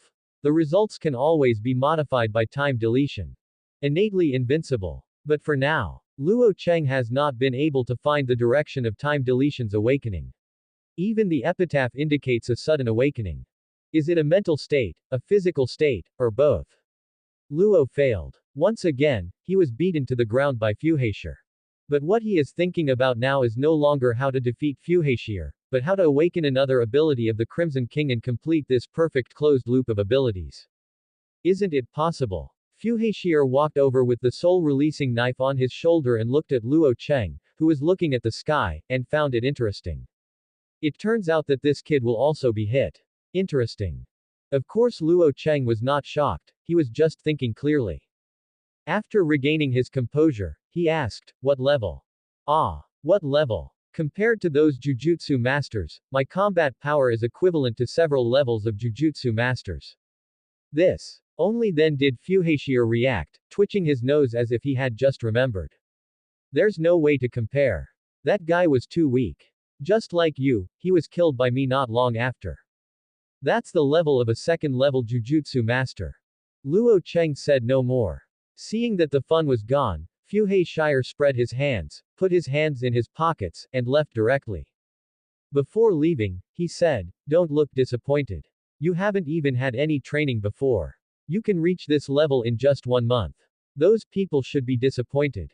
Luo Cheng watched him leave, but he didn't stay long. He took a rest, got up and walked to Fushihei's house. The next day, Luo Cheng started practicing as usual. Since Fuheshir would not always help him practice, he thought of a way. Throw a boulder into the air, then drive the Crimson King to smash it into pieces, all falling towards Luo Cheng. All Luo Cheng needs to do is avoid all the gravel hitting him. When he gets tired, he will open the books he got from Fuheshir. It records what has happened in the Jujutsu world for thousands of years. Although the records are incomplete, Luo Cheng believes that there will be no more detailed records than these books in the world. Because Fushikiji's family, the Zenin family, is the oldest and longest standing sorcerer family in Tokyo. This family holds more secrets than you can imagine. The Gojo clan, the Kamo clan, and the Zenin clan. The above 3 families are the Jujutsu family known as the Big 3 sorcerer families in the Jujutsu world. The history of these 3 tribes can be traced back to the Heian period of Japan, which was between 700 and 1200 years ago. At the same time, the book also clearly records the inherited techniques of the Big 3 sorcerer families. Jujutsu from these 3 families have always been active, and their family tradition of Jujutsu is no secret at all. The Zenin family's 10 shadow spells, the Kamo group's red blood magic, and the Gojo family's unlimited spells. Among the 3 clans' spells, the Gojo clan's unlimited skills are the most difficult to awaken. Because this technique is extremely complex, even the most talented magician of the Gojo clan cannot master it without the 6 eyes. It can be inferred from this that even if it is the Big 3 sorcerer families, if this development trend is followed, the Gojo family will be the weakest party among the Big 3 sorcerer families. But that's not entirely true. Luo Cheng once asked Fuheshir about the unlimited Gojo clan and 6 eyes, and the answer he got was, the calculations of the Gojo clan's unlimited spells are extremely complex, like a formula that cannot be solved by humans. It requires a supercomputer to perform. And the 6 eyes magician, who is only born every few hundred years, is the one who can unlock the Gojo clan. A supercomputer with no lower limit of magic. Strong. Very strong. These were the exact words Fuheshir and Luo Cheng said at that time. It is not easy to make Fuheshir say that he is very strong, so Luo Cheng couldn't help but pay attention to the Gojo clan. Because of this generation, someone in the Gojo family successfully awakened 6 eyes and the unlimited technique. Gojo Satoru. Born in 1989, according to time, the other party should be almost the same age as me, and they are of the same generation. But at just 16 years old, Gojo Satoru has unknowingly changed the status of the Big 3 sorcerer families. Because of the unlimited power and the strength of 6 eyes, it is so high that only one person can keep the Gojo clan strong for decades. Luo Cheng could not imagine how powerful this clan's spells were. Even the Zenin clan and the Kamo clan, who were both Big 3 sorcerer families, and even the monster-like Fushihei were extremely afraid of them. He is known as the most likely to become the strongest Jujutsu master of the modern era. Gojo Satoru. Chapter 11, Huge Potential. Luo Cheng doesn't know how strong the Gojo clan's No Limit and 6 Eyes are, let alone what it means to be the strongest in the contemporary era. He still knows too little about the inner world of this world. He just felt in Mei that he and Gojo Satoru would definitely collide in the future. This was a wonderful feeling that urged him to move forward. Closing the book, Luo Cheng stood up again and continued to devote himself to training. Fu Heixir didn't need to speak, he first added his own cultivation tasks. Several bull's eyes were marked at fixed positions in the mountain. As he ran, he threw the hidden weapon he got last night like lightning. His hit rate was not high at first because he had no experience in martial arts training and knew nothing about the use of weapons. But his talent is really strong. In just half a month, he can hit the fixed target 100% during the attack. So you're already practicing. It's a shame I took the time to come back and remind you. Fu Heixir, he is here again.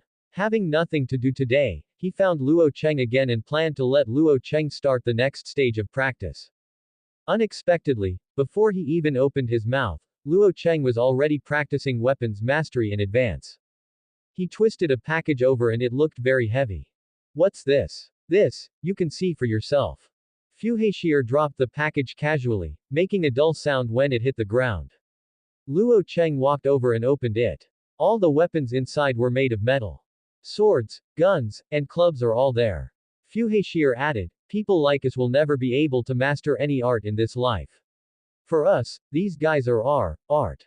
After saying that, as if he was afraid that Luo Cheng wouldn't understand, he spit out the cursed spirit from his mouth again, and took out a chain from the cursed spirit's mouth. Wanli Lock. Cursed tool of unknown level. The effect is that the root of the chain cannot be observed, so the length of the Wanli Lock can be extended infinitely. Luo Cheng watched helplessly as Fu Heixir used Wanli Lock to wrap the entire mountain twice, but it hadn't reached the end yet. He was surprised that such a weapon was simply a magic weapon for cultivating immortality, which opened his eyes. Understood, the function of cursed tool is not only to allow people without cursing power to exorcise cursed spirit. Each cursed tool has its own unique ability, just like your hidden weapons, which have greater penetrating power than ordinary hidden weapons. More than 10 times higher. When Luo Cheng heard this, he took out the kunai tied around his waist and played with it. Earlier, he actually knew that these kunai were extraordinary and could easily penetrate huge boulders, and they were incredibly sharp. Cooperating with his substitute to attack, the combat power can be increased by at least 50%. A mortal body cannot withstand the penetration of such a hidden weapon. Seeing his interest, Fu Heixir continued to tell him, the production of cursed tool is very simple. Just apply curse to the weapon prepared in advance and it is complete.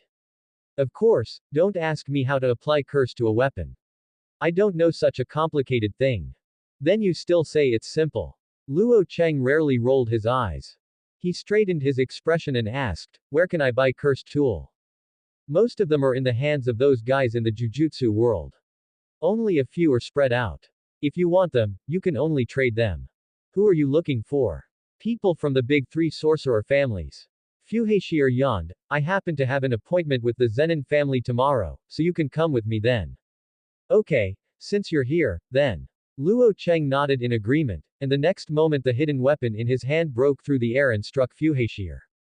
You kid, don't always attack without even saying hello.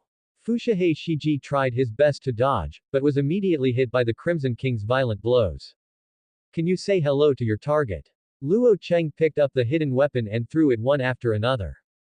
You can't tell, sometimes it happens, sometimes it doesn't. Fu Heixir unknowingly operated the 1,000 miles lock, wrapped the Crimson King around and threw it to the side, then turned sideways to avoid the flying hidden weapon, and said with a grin, it depends on my mood that day. What a coincidence, I also look at my mood. Luo Cheng had already reached Fu Heixir, raised his iron fist and struck forward, knocking Fu Heixir dozens of meters away with one blow. Cursed tool does greatly increase his combat effectiveness, making up for the Crimson King's lack of range. The Crimson King's range is only E level, and it cannot move too far away from Luo Cheng. The maximum distance is less than 10 meters. The existence of Cursed Tool increases his long-range attack methods, and his destructive power is even more than that of his Iron Fist. Fu Heixir was beaten away by him, which is the best proof. You have become more capable, kid. Fu Heixir rushed out of the smoke and hit like a cannonball. The third stage of practice has begun. Snort. Luo Cheng snorted coldly, picked up a Japanese long knife in the package, rushed towards him without giving up, and collided with Fu Heixir. The two fought in a great way, worthy of being the gods and tyrants. Every time the weapons in their hands collided, they would make a deafening clang, causing all the creatures in the mountain to stay away again and again, and they did not dare to approach this area. During this process, Fuhashir changed the weapons in his hands from time to time. It was not a cursed tool, but an ordinary weapon. Teach people how to use weapons.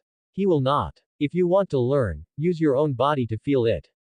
Heaven and tyrants are born to fight, especially beings like them who have absolutely zero magic power in their bodies, and can even break the shackles of cause and effect in the world. It won't be long before this brat will surpass me. Half an hour later, Fuhashir looked at Luo Cheng, who was lying on the ground gasping for air and couldn't help but think. He has the same terrifying physique as himself, possesses the deity and tyrant granted by God after stripping away all the spell power, and at the same time has the ability to stand in like a magic spell. In a way, you are just like any kid from the Gojo family. Destined to become a monster among monsters. No, you will even be stronger than any kid in the Gojo family.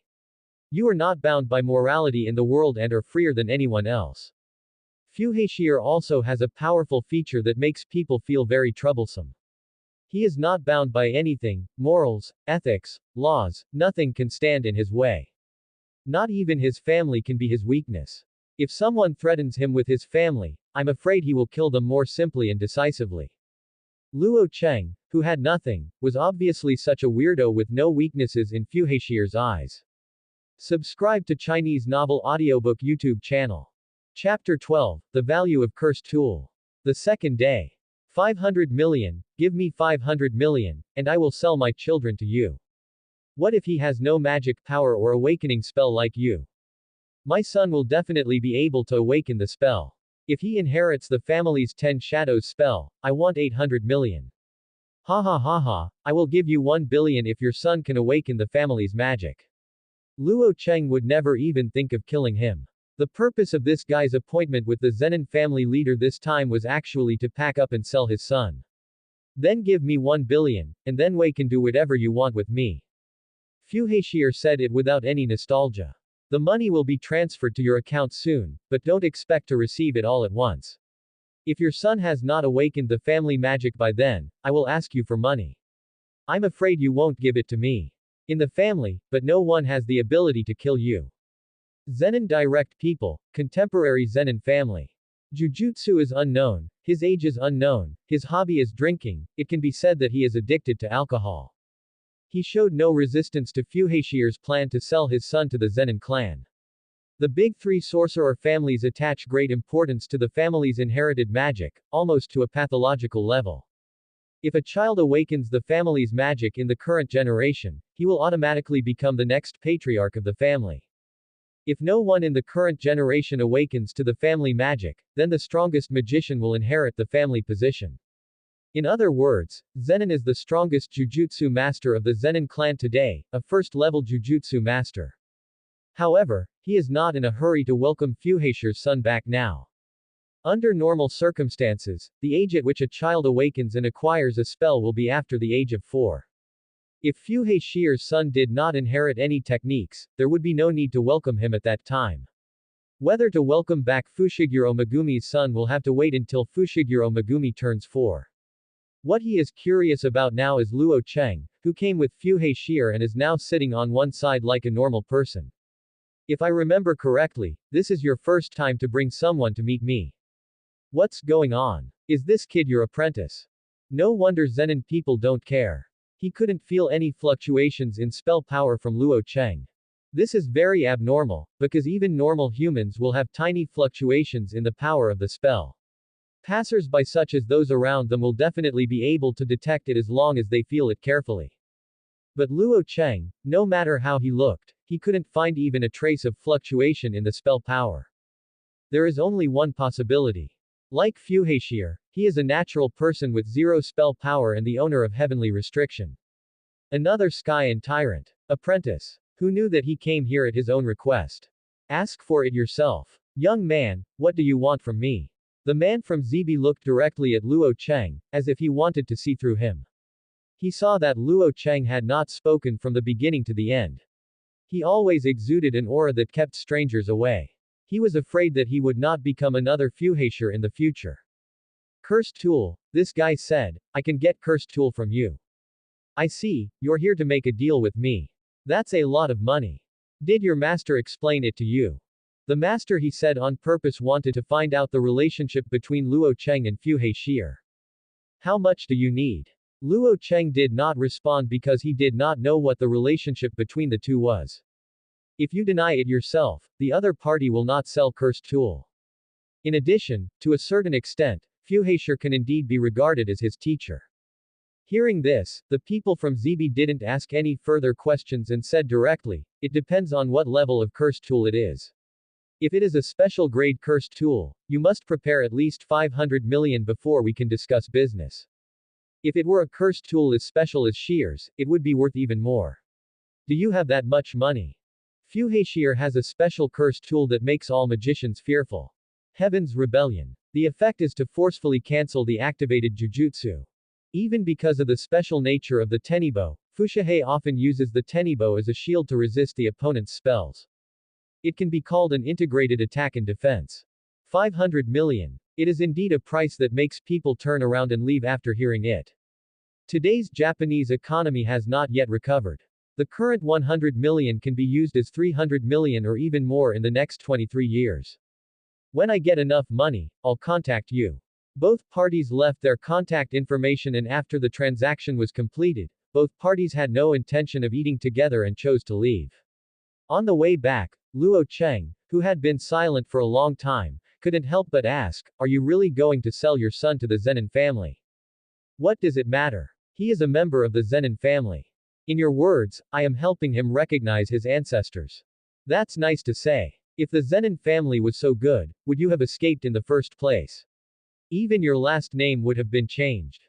Luo Cheng doesn't know much about big three sorcerer families, but he doesn't know much about them either. Through contact with the Zenin people, I learned that they are a cold family that regards family jujutsu as everything.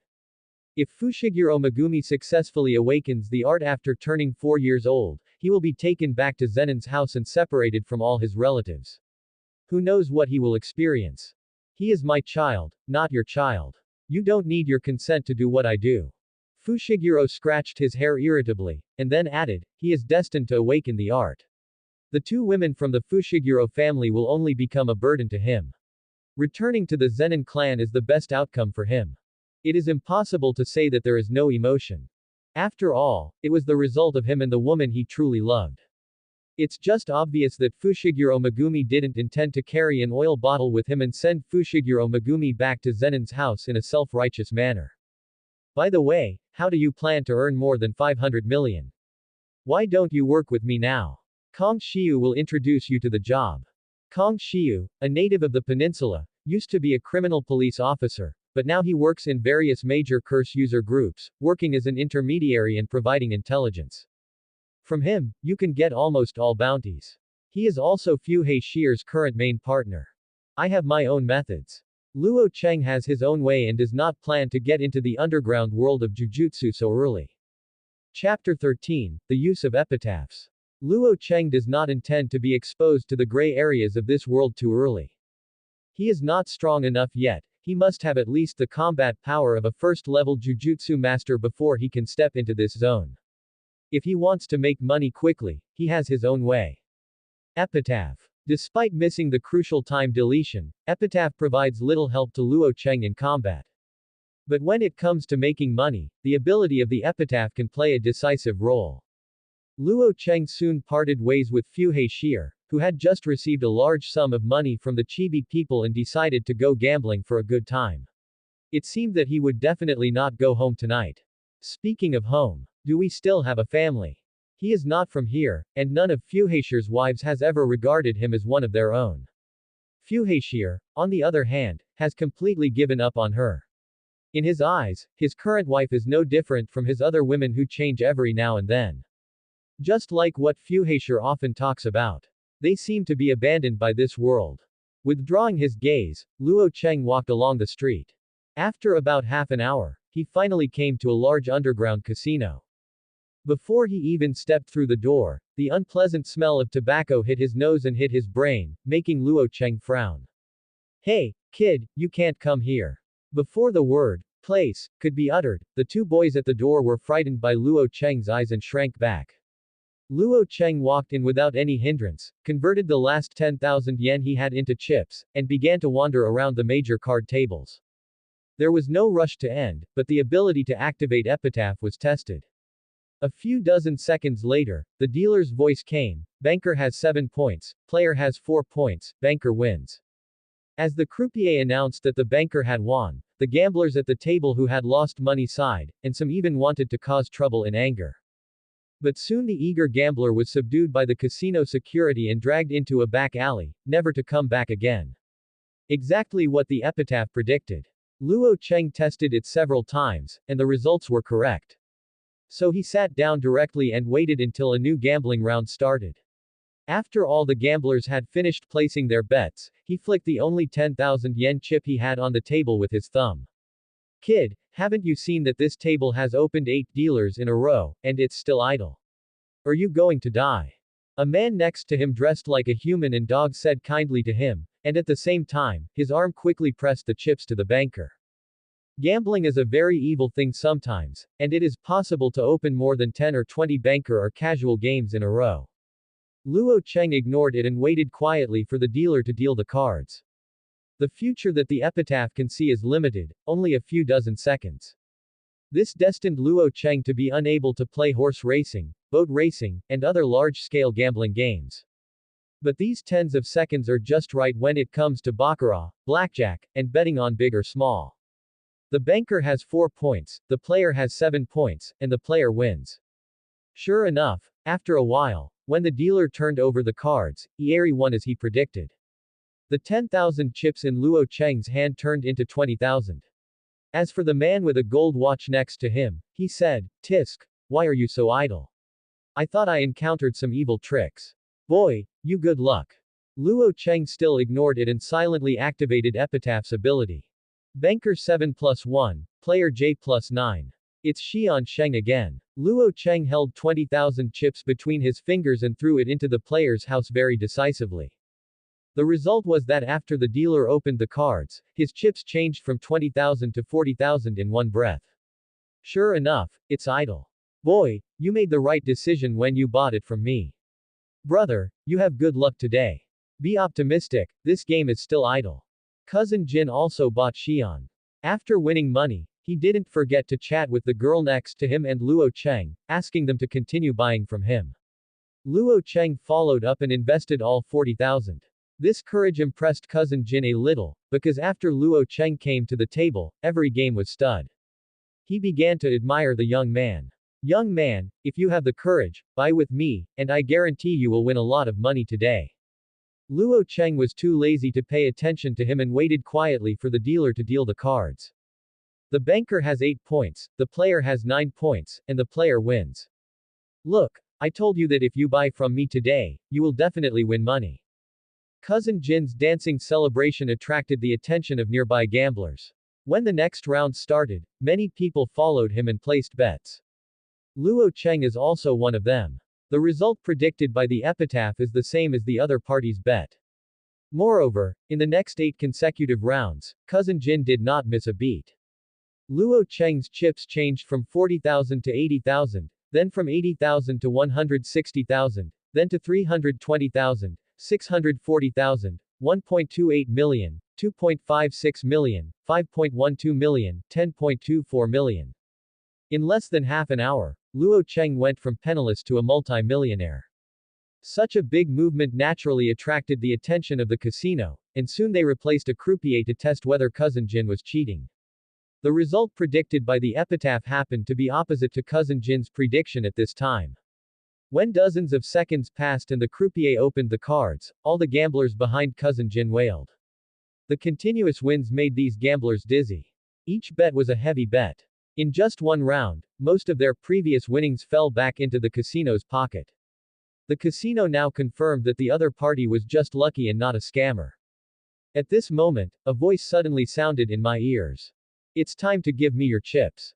Anyone else bought the opposite player. The croupier was stunned, and was about to hand the chips to Luo Cheng, and then saw Luo Cheng's bet of 10.24 million.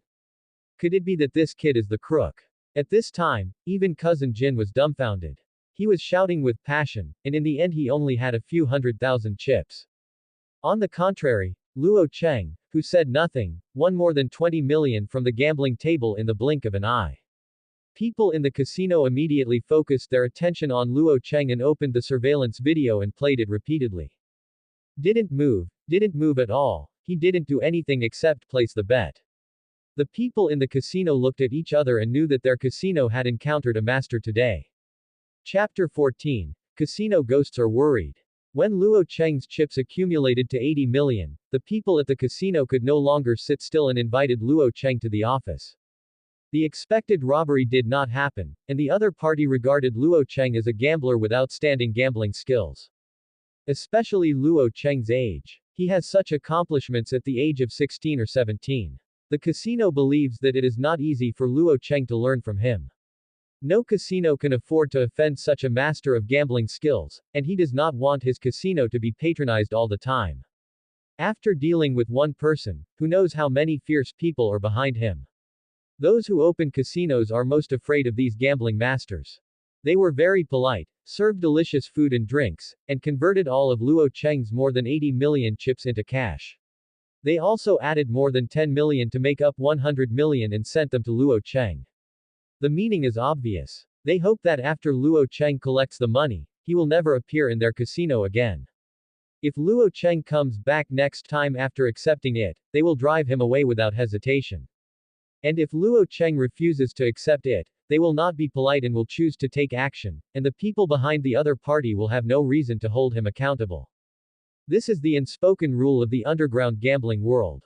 Luo Cheng was silent, thinking for a moment, then packed up the suitcase containing 100 million yuan in front of him, turned around and left the casino.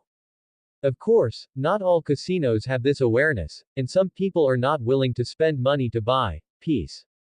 When Luo Cheng came to a large casino with 100 million chips. After only 3 rounds of stud, Luo Cheng was found. There was no way, his bets were too big, every time he made a move, it was a stud. In these 3 games alone, he took away 700 million in the casino. In such an environment of great economic depression, even casino operators cannot afford to lose so much money. They brought Luo Cheng to the office, where dozens of thugs were ready. I hate cheating the most. Kid, since you dare to come to my casino to cheat, you must be prepared not to leave. The leader never thought about whether Luo Cheng was a skilled gambler. After all, it was a total of 700 million, and their casino couldn't afford to lose it at all. Luo Cheng would be labeled a crook no matter what. If their reputation gets bad, it will be difficult for them to do business in the future. So Luo Cheng is not a cheat, he must be a cheat. Cut his hands off. The person in charge of the casino had a fierce look in his eyes and slapped the table hard. The next second, dozens of thugs walked towards Luo Cheng. One of them was still holding a knife, apparently intending to cut off Luo Cheng's hands. Bang! He approached Luo Cheng step by step, and he kept turning the knife out of his hand, licking his lips and moving forward. As a result, he only got 1 meter closer to Luo Cheng, and his expression immediately turned ferocious, as if his body had been hit by a truck. The next second, he flew out, hit the wall, bounced to the ground, rolled his eyes, and foam poured out of his lips. When other people saw it, they were stunned for a moment, and then shouted, "Hey, yeah," and so on. Luo Cheng did not move, just sitting there, but every thug who came within 1 meter of him would eventually be knocked away by him. In the blink of an eye, the entire office was filled with thugs stumbling around. The leader was dumbfounded. He lost his balance and sat down on the ground. Out of fear, when he saw Luo Cheng getting up, he used his hands and feet to crawl back in embarrassment. Don't kill me, kill me, will the Black Dragon let you go? Do you know the Black Dragon Club, kid? We are one of the biggest gangs in Tokyo. With no way out, he leaned against the wall and watched Luo Cheng approaching, loudly moving out of the gang he worked for. Luo Cheng didn't care, squatted down and said to him, "Bring me my money, 800 million, not a penny less. If you miss a penny, I will kill you." His voice was soft but powerful, making the other party dare not say the word, "No," at all. The other party cried sadly, "Our casino doesn't have that much cash." After speaking, he was afraid that Luo Cheng would not believe it, so he quickly opened the safe and took out all the money inside. The total amount was only more than 400 million. Luo Cheng put all the money in his suitcase and left, not forgetting to remind the other party before going out. There is still 400 million left. The Black Dragon Club will ask them to prepare the money and I will get it. After saying that, Luo Cheng left, closing the door politely when leaving. 400 million is not enough. What the Zenin people say is that if you have less than 500 million, don't look for him. 400 million is not enough. Even 800 million is difficult to buy a cursed tool of Fuhashier's level. Continued efforts are needed. Luo Cheng holds his suitcase and appears like a ghost in Tokyo's large casinos one after another. Why do you say it's like a ghost? What he did in the first two casinos soon spread throughout the entire underground world of Tokyo. Everyone knows that a gambling master came to Tokyo today. He is not very young, but he has never lost once. There are no physical features. If I have to say it, he is not very young, and he has a black leather suitcase in his hand. So no matter where Luo Cheng went, the casinos would not let him in. Those who had received the order to watch the venue, as soon as they saw someone walking with a suitcase, as if seeing the god of plague, hurriedly closed the door. I'll bet money. We are closed today. You can go to the Yamaguchi Gumi casino next door. They have more money. I can hear the noise inside, your casino is still open. Movement. Seeing that Luo Cheng refused to leave, the man started running for the train. No one is gambling inside. Only my 7th uncle and 8 aunts are playing mahjong. They are old and their ears are hard to use. Don't mind if they talk a little loudly. Quote. Luo Cheng was silent for a moment, turned around and left, heading towards the next goal, but was rejected again. The proprietor is happy, we are temporarily closed today. Luo Cheng looked at the newly posted door plate and had the urge to smash the casino into pieces. Taking a few deep breaths, he packed the suitcase containing 600 million yen and did not continue looking for the casino. It seems that it is impossible to obtain 1 billion or even billions of yen in a short period of time. The general environment does not allow it, even these casinos do not have much funds. Even the banks are in debt and the rest can be imagined. As he was thinking about how to raise 1 billion yen next, Luo Cheng's keen senses allowed him to catch the cold sound of breaking through the air. Someone is attacking me. Chapter 15, Curse User Attacks. Black Dragon Society. One of the 3 major Yakuza organizations in Tokyo, also commonly known as the Gang. This organization got its start 20 years ago. The gang leader was originally just a meat dealer. He took this path because he was unwilling to be continuously exploited by the local underworld and stood up to resist. As a result, with a knife and a few brothers, he fought his way to where he is today. Even now that 20 years have passed, the president of the Black Dragon Society has passed half a century of age, but the smell of blood from his youth seems to have been passed down to this day. Even his men can't help but feel frightened when they look at his figure. Especially now, when his subordinates reported to him that his casino was raided and 300 million in funds were taken away. The casino manager who escaped from Luo Cheng failed to escape from his boss and was stabbed through the heart with a knife. Until now, 2 hours later, the man's body was still in the hall without being dragged out. The blood everywhere made other members of the Black Dragon Society frightened and did not dare to speak nonsense. Except his son. Father, he's just a teenage brat. Do we really have to spend so much money on a bounty on his head? The boss of the Black Dragon Society has spent his whole life, from having nothing to being rich now, dominating the Tokyo underworld. It can be said that he has no regrets. The only thing he couldn't worry about was his son, who was so well protected by him that he did nothing but cause trouble for him all day long.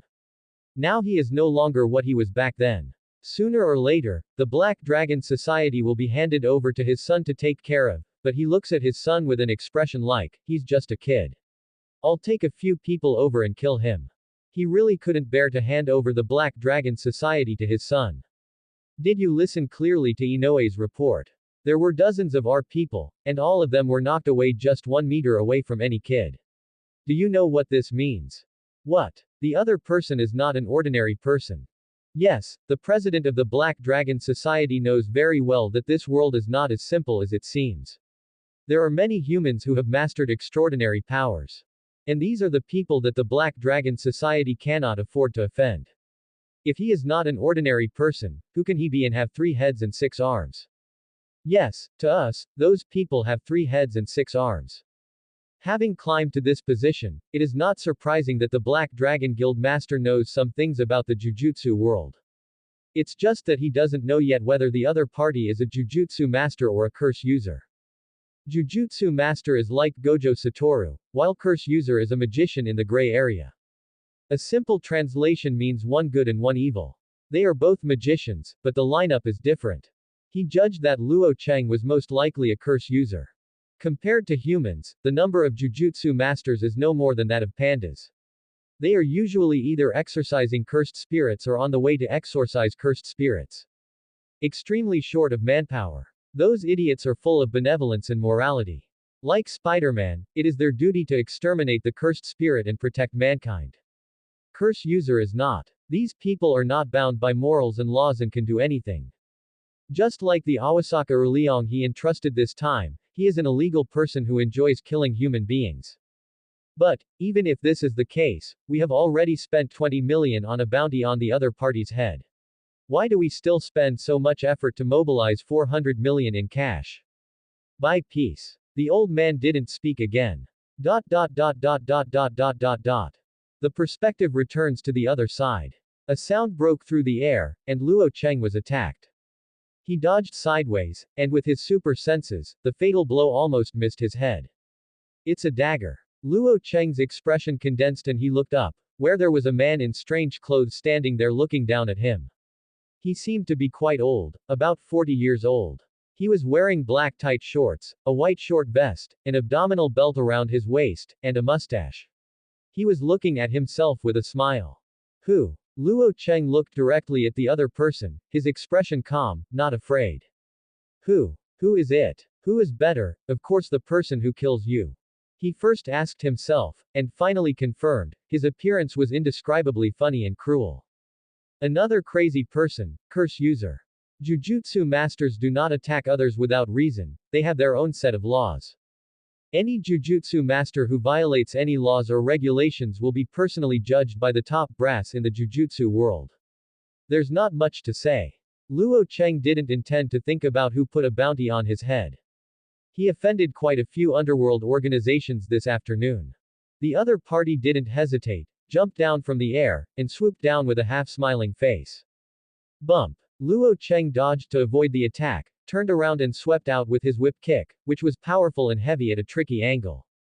The other party couldn't dodge, and like rubbish thrown away carelessly, his whole body was whipped out by Luo Cheng. So weak. Curse user, is this the only thing? It was completely different from when he fought against Fuhashir. The pressure Fuhashir put on himself was so huge that he couldn't relax for a moment. With terrifying speed and beast-like fighting instinct, Luo Cheng will be knocked to the ground if he makes any mistake. But the man in front of me. Strength, speed, reaction, all are beneath him. It's like a lion being attacked by a cat. Luo Cheng stepped forward to understand the opponent. He did not have the habit of leaving a breath for the enemy. Lion, do you think I am a lion? I am very happy. What? Luo Cheng was about to kill the enemy, but the enemy raised his head at this moment. His expression and posture did not look like he had been severely wounded. Puff. The silver light struck coldly, and Luo Cheng couldn't dodge in time. His chest was directly cut, and blood overflowed from the wound, staining his clothes red in the blink of an eye. Before he could catch his breath, the opponent was already attacking with a knife. Each knife was as deadly as a poisonous snake, stabbing at his vitals. But it's still the same sentence. Too weak. Luo Cheng punched out, and more than a month of practice had already allowed him to master how to unleash his potential. Bump. A powerful punch hit the opponent's face, making the enemy's facial features seem to be dented. Luo Cheng didn't stop there. His other hand was already full of energy, and he struck out with a bang, pointing directly at the opponent's head. But you thought that was the end. Of course not. He launched a fierce attack like the Crimson King, and his fists were densely packed like rain, all raining down on the enemy. Each punch was 100% of the maximum output. The opponent was like a small boat facing the huge waves, and his whole body was shaken by the beating. After more than 100 punches, Luo Cheng gave the last blow and smashed the person into the wall before he stopped. Now, you should die! Exclamation mark. Chapter 16. Jujutsu Masters are troublesome guys. Brother, people are not killed like this. Not dead yet. Luo Cheng narrowed his eyes slightly, quickly distanced himself, and stared ahead. Impossible, even a Jujutsu master would have been reduced to a pulp by such a violent attack. A very unexpected scene. The guy who was punched hundreds of times by Luo Cheng with all his strength was completely fine. There were no scars all over his body, as if it had never happened. If it were me, I would attack the carotid artery first. As long as the carotid artery is cut off, the body will have an irregular heartbeat and cause heart failure, and you will die in a short time. Of course, the sternum can also be used. This is an important part of human breathing. As long as a heavy blow causes the sternum to break, it will cause difficulty in breathing and suffocation.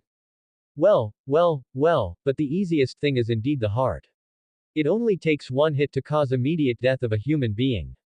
You ask me why I know this, because my job is to kill people. Since my job is to kill people, of course I have to have a good understanding of the structure of the human body.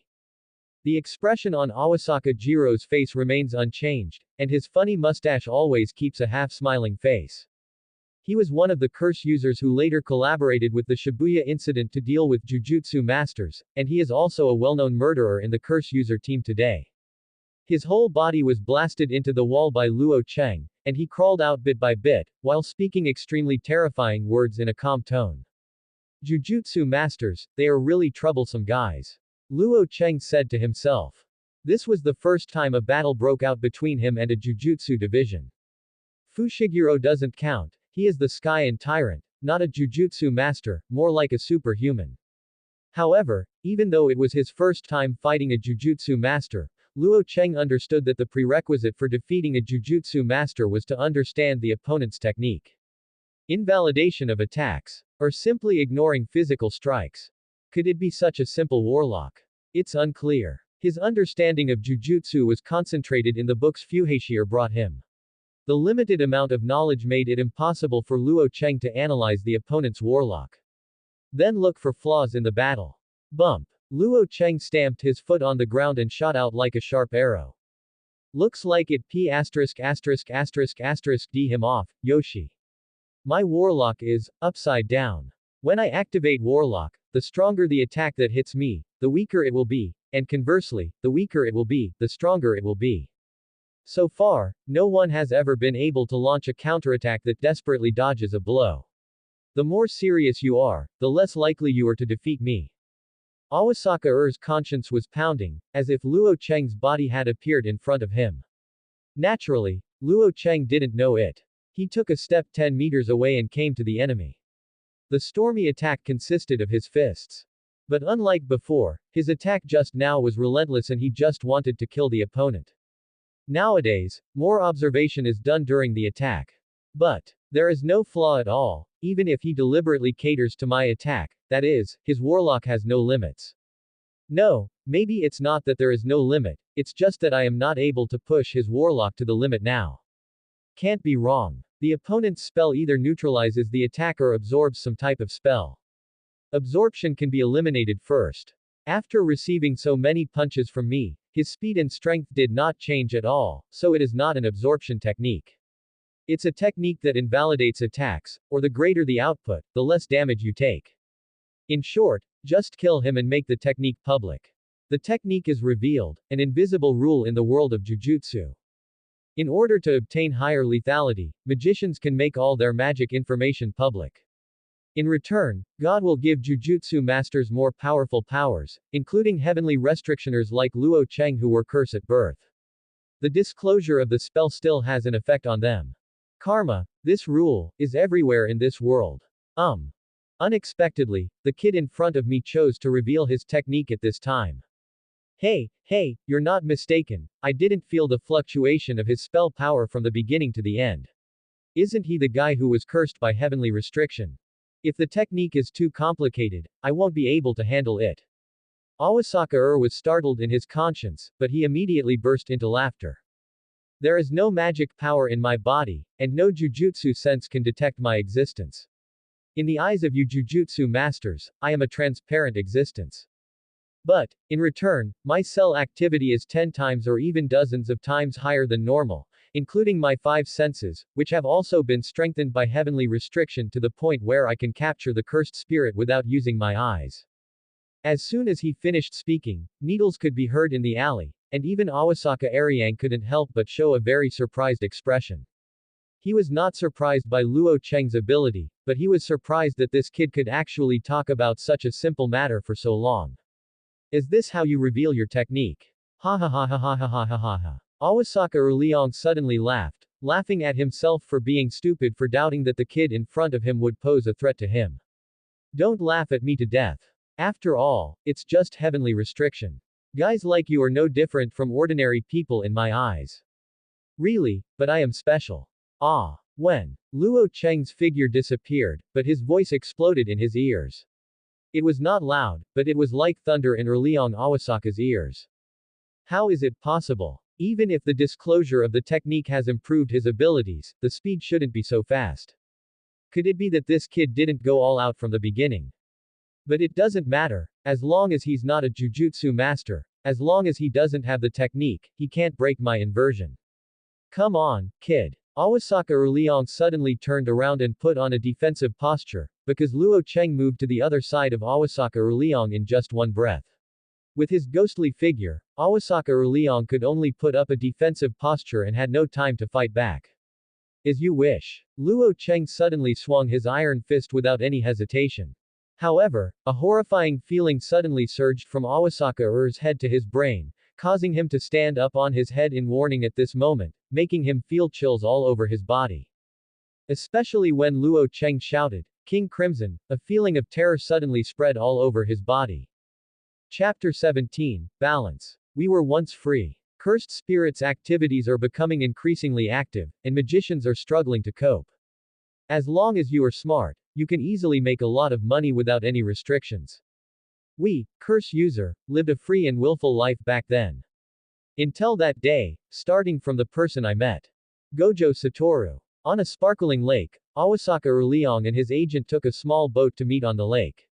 The other party brought him a message, or a goal. Yes, the son of Six Eyes finally appeared again after hundreds of years from the Wuju family. Child. Hi, his current reward amount has exceeded 100 million. 100 million. A reward for a mere brat. Even Awasaka Erliong was moved when he heard the news. He has also heard about the Six Eyes and Jujutsu of the Gojo clan, but a kid is just a kid, a mere kid. Even if Six Eyes is awakened, it cannot change his nature of being only a few years old. Even though he will probably become a powerful Jujutsu master in the future, for now he is still a brat. Awasaka Erliong liked to kill people, especially brutal killings. One of his favorite ways was to capture several people and bury them in the ground, leaving only one head. Then, one by one, he would use a knife to chop off the brains of one of the captured people in front of the other victims. He likes the pleasure brought by this kind of killing, especially when those people know that they are about to be brutally killed. The desperate expressions they show are the most delicious spiritual food for Awasaka Erliong. Such a guy will naturally not let him go just because he is a child. What's more, this is not a commission, but a reward. Whoever gets the head of Gojo's Six Eyes kid first will get 100 million. There is no doubt that Awasaka Erliong participated in this hunting operation. It was precisely because of this hunt that he understood why a little kid, just a little kid, could have a bounty of over 100 million. He would never forget what he saw that day. That day, just like today, he lurked in Tiantian early, waiting and overlooking the prey to appear. But when he found the prey, before he could take action, he felt cold all over, and his hands and feet were unable to move. Just one glance made Awasaka Neoshi feel as if he felt some huge terror. At this moment, he understood why cursed spirit is becoming increasingly rampant. It's because of that kid who's a few years old. It's like a track and field record that had been held for many years was suddenly broken. Just like figure skating, starting with a certain skater, the number of jumps increases. The balance of the world has been broken. The balance between Jujutsu masters and cursed spirit that had been maintained for many years was broken due to the birth of the Six Eyes boy of the Gojo family. In order to restore balance between cursed spirit and Jujutsu masters, the world began to correct itself. The best evidence is that the stock market crashed in 1995, and the Japanese economy fell into an unprecedented Great Depression. People's peaceful and contented lives are gone forever, society has become turbulent, and countless cursed spirits are born from the negative emotions of large films. That's right, according to Awasaka Jiro, the person who caused Japan's Great Depression was Gojo Satoru. Born on the 12th of 1989, he successfully awakened the family magic of the Gojo clan in 1994, and there were signs of the stock market crash at any time. Such a existence is absolutely impossible for him to defeat. Awasaka Erliong knew at the first sight that he was so frightened by the opponent's extreme power that he didn't even have the courage to take action. The appearance of the other party took away their curse user freedom. But now, when Luo Cheng shouted out the 4 characters, Crimson King, that familiar feeling of terror swept through his body again. He was sweating instantly, and his whole body was wet with his own sweat. But soon, he showed an expression of ecstasy. It can't be wrong, it can't be wrong. Ha ha ha ha ha ha ha. 3 years ago, the increasingly rampant cursed spirit activity suddenly began to decrease rapidly and return to its previous level. The frequency of human deaths and disappearances decreased every year. I should have known at that time. The balance of the Jujutsu world has been restored again. And the person who can restore balance to all of this is you, and it can only be you. You have given me the same terrifying feeling as Gojo Satoru. Awasaka Ariang looked like a maniac, laughing loudly. All the murderous intent disappeared at this moment, and the only look in his eyes that looked at Luo Cheng was fanaticism. Brother, can you tell me your name? No, please tell me your name. Have you gone crazy? Or any of these guys in the Jujutsu world normal? Luo Cheng looked normal, as if he had been accompanied by such a madman all his life. But he still told the other party his name, Luo Cheng. Luo Cheng, Luo Cheng, Luo Cheng. Erliong Awasaka called his name 3 times in a row, and then laughed wildly, ha ha ha ha ha ha. Great, Luo Cheng, you are ours curse user's savior, we, curse user, will surely be free again under your leadership.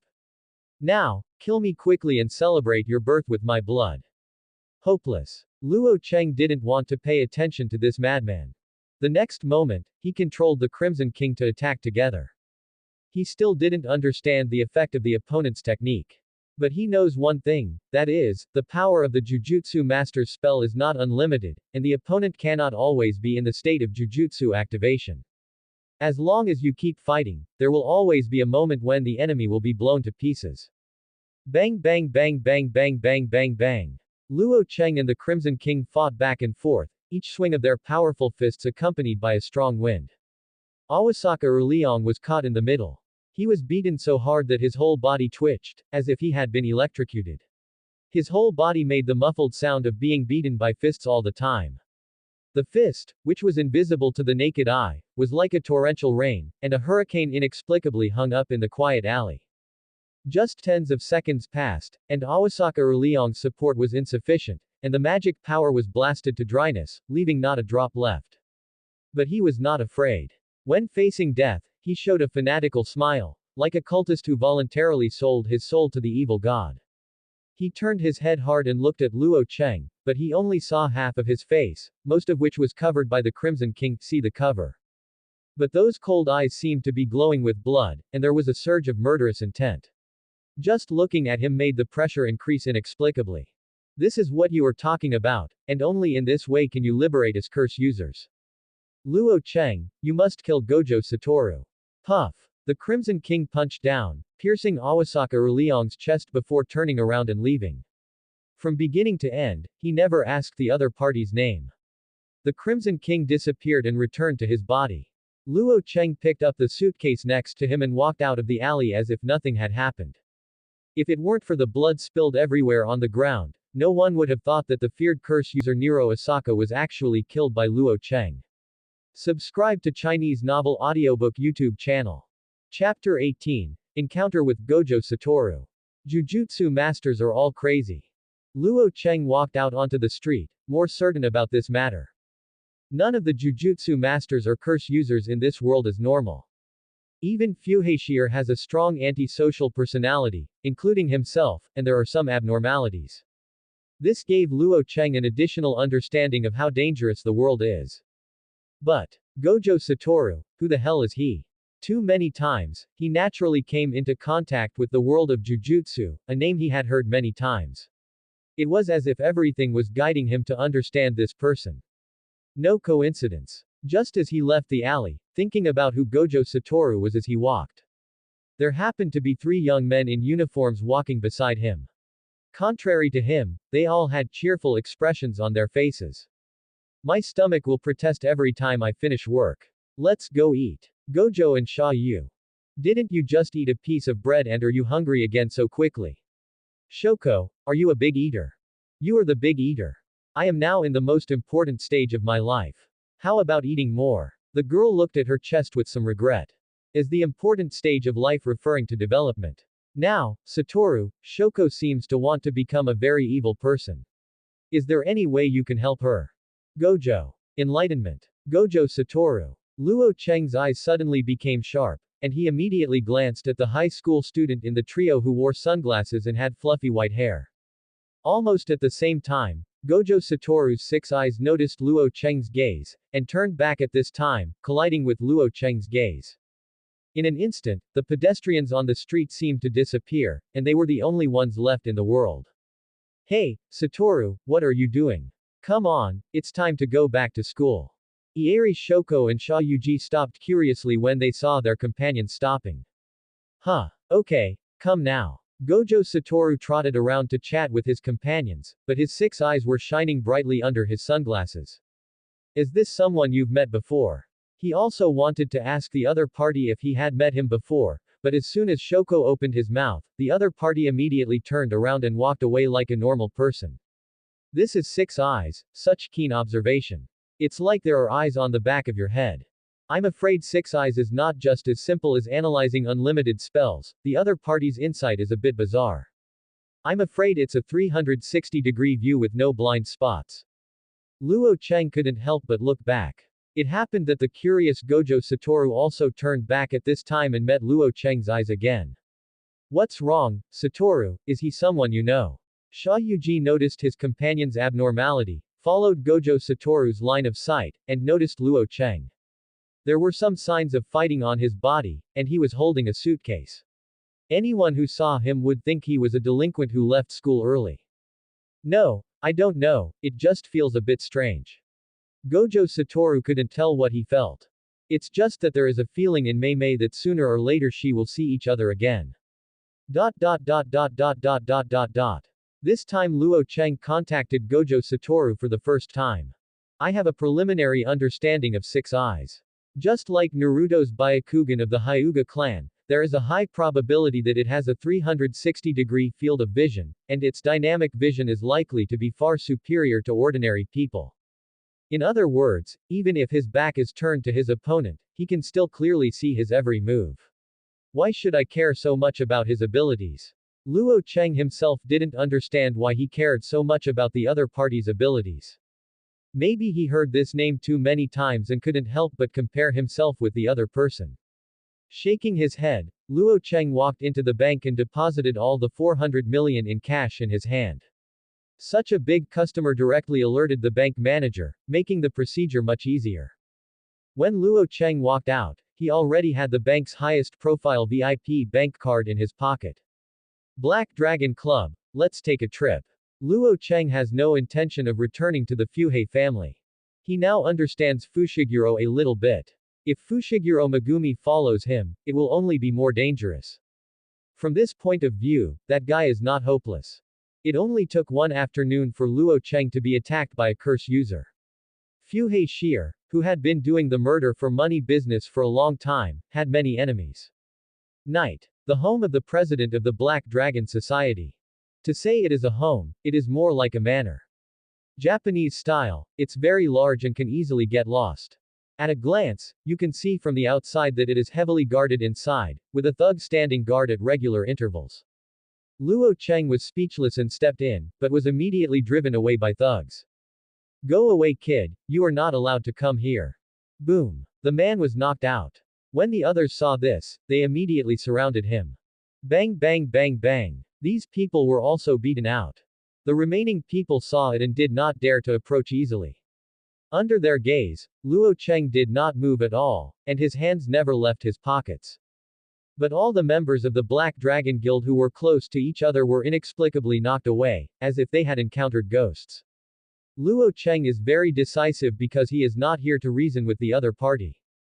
Bring this guest in. Just when everyone didn't know what to do, the voice of the president of the Black Dragon Association came over. Everyone's hearts immediately relaxed and they all gave way. Luo Cheng was fearless and walked into the hall unimpeded. Then he saw the corpse of a casino spectator lying in the middle of the hall. The blood had dried up and the body had no warmth. It looked like it had been dead for some time. This is what he deserves. Although we are a Yakuza organization and do illegal business. But we, the Black Dragon Society, come out to do business and rely on credibility.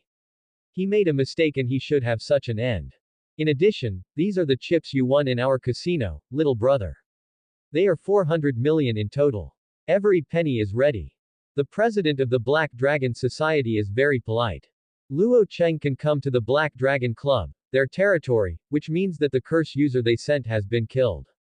Things have reached such a point that he just hopes to spend money to buy peace for the Black Dragon Society. Which curse user did you send this afternoon? Curse user. What is that? Brother, I don't know what a curse user is, and I won't send anyone to attack you. If you win money in our casino, no matter how much it is, we will compensate you. Did I mention I was attacked? Exclamation mark exclamation mark exclamation mark. Guild Master Black Dragon's originally smiling expression suddenly faded away, and his heart felt cold. His back was instantly wet with sweat, and all the muscles in his body became tense in an instant. He knew that he had spilled the beans. The atmosphere became tense. Including the president, all the Black Dragon Club members in the hall were wary of Luo Cheng's every move. Then, bending down, reaching out, and turning around, Luo Cheng picked up the suitcase containing 400 million yen and left without looking back. Guild Master Black Dragon felt relieved, but before he could be happy, a flying knife tore the air and pierced his abdomen.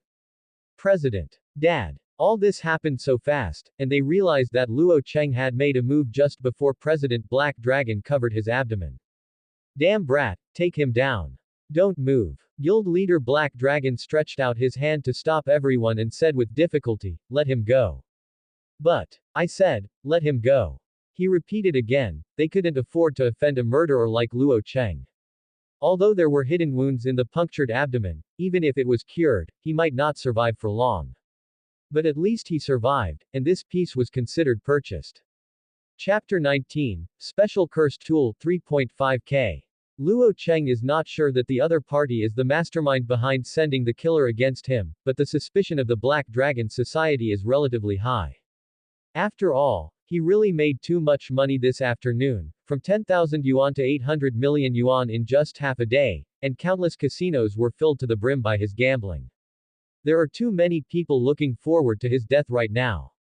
I have to say that the ability of Epitaph is really incredible in a certain sense. Once activated, the destined future cannot be modified. Even if the other party wants to make a fortune, they will encounter various accidents.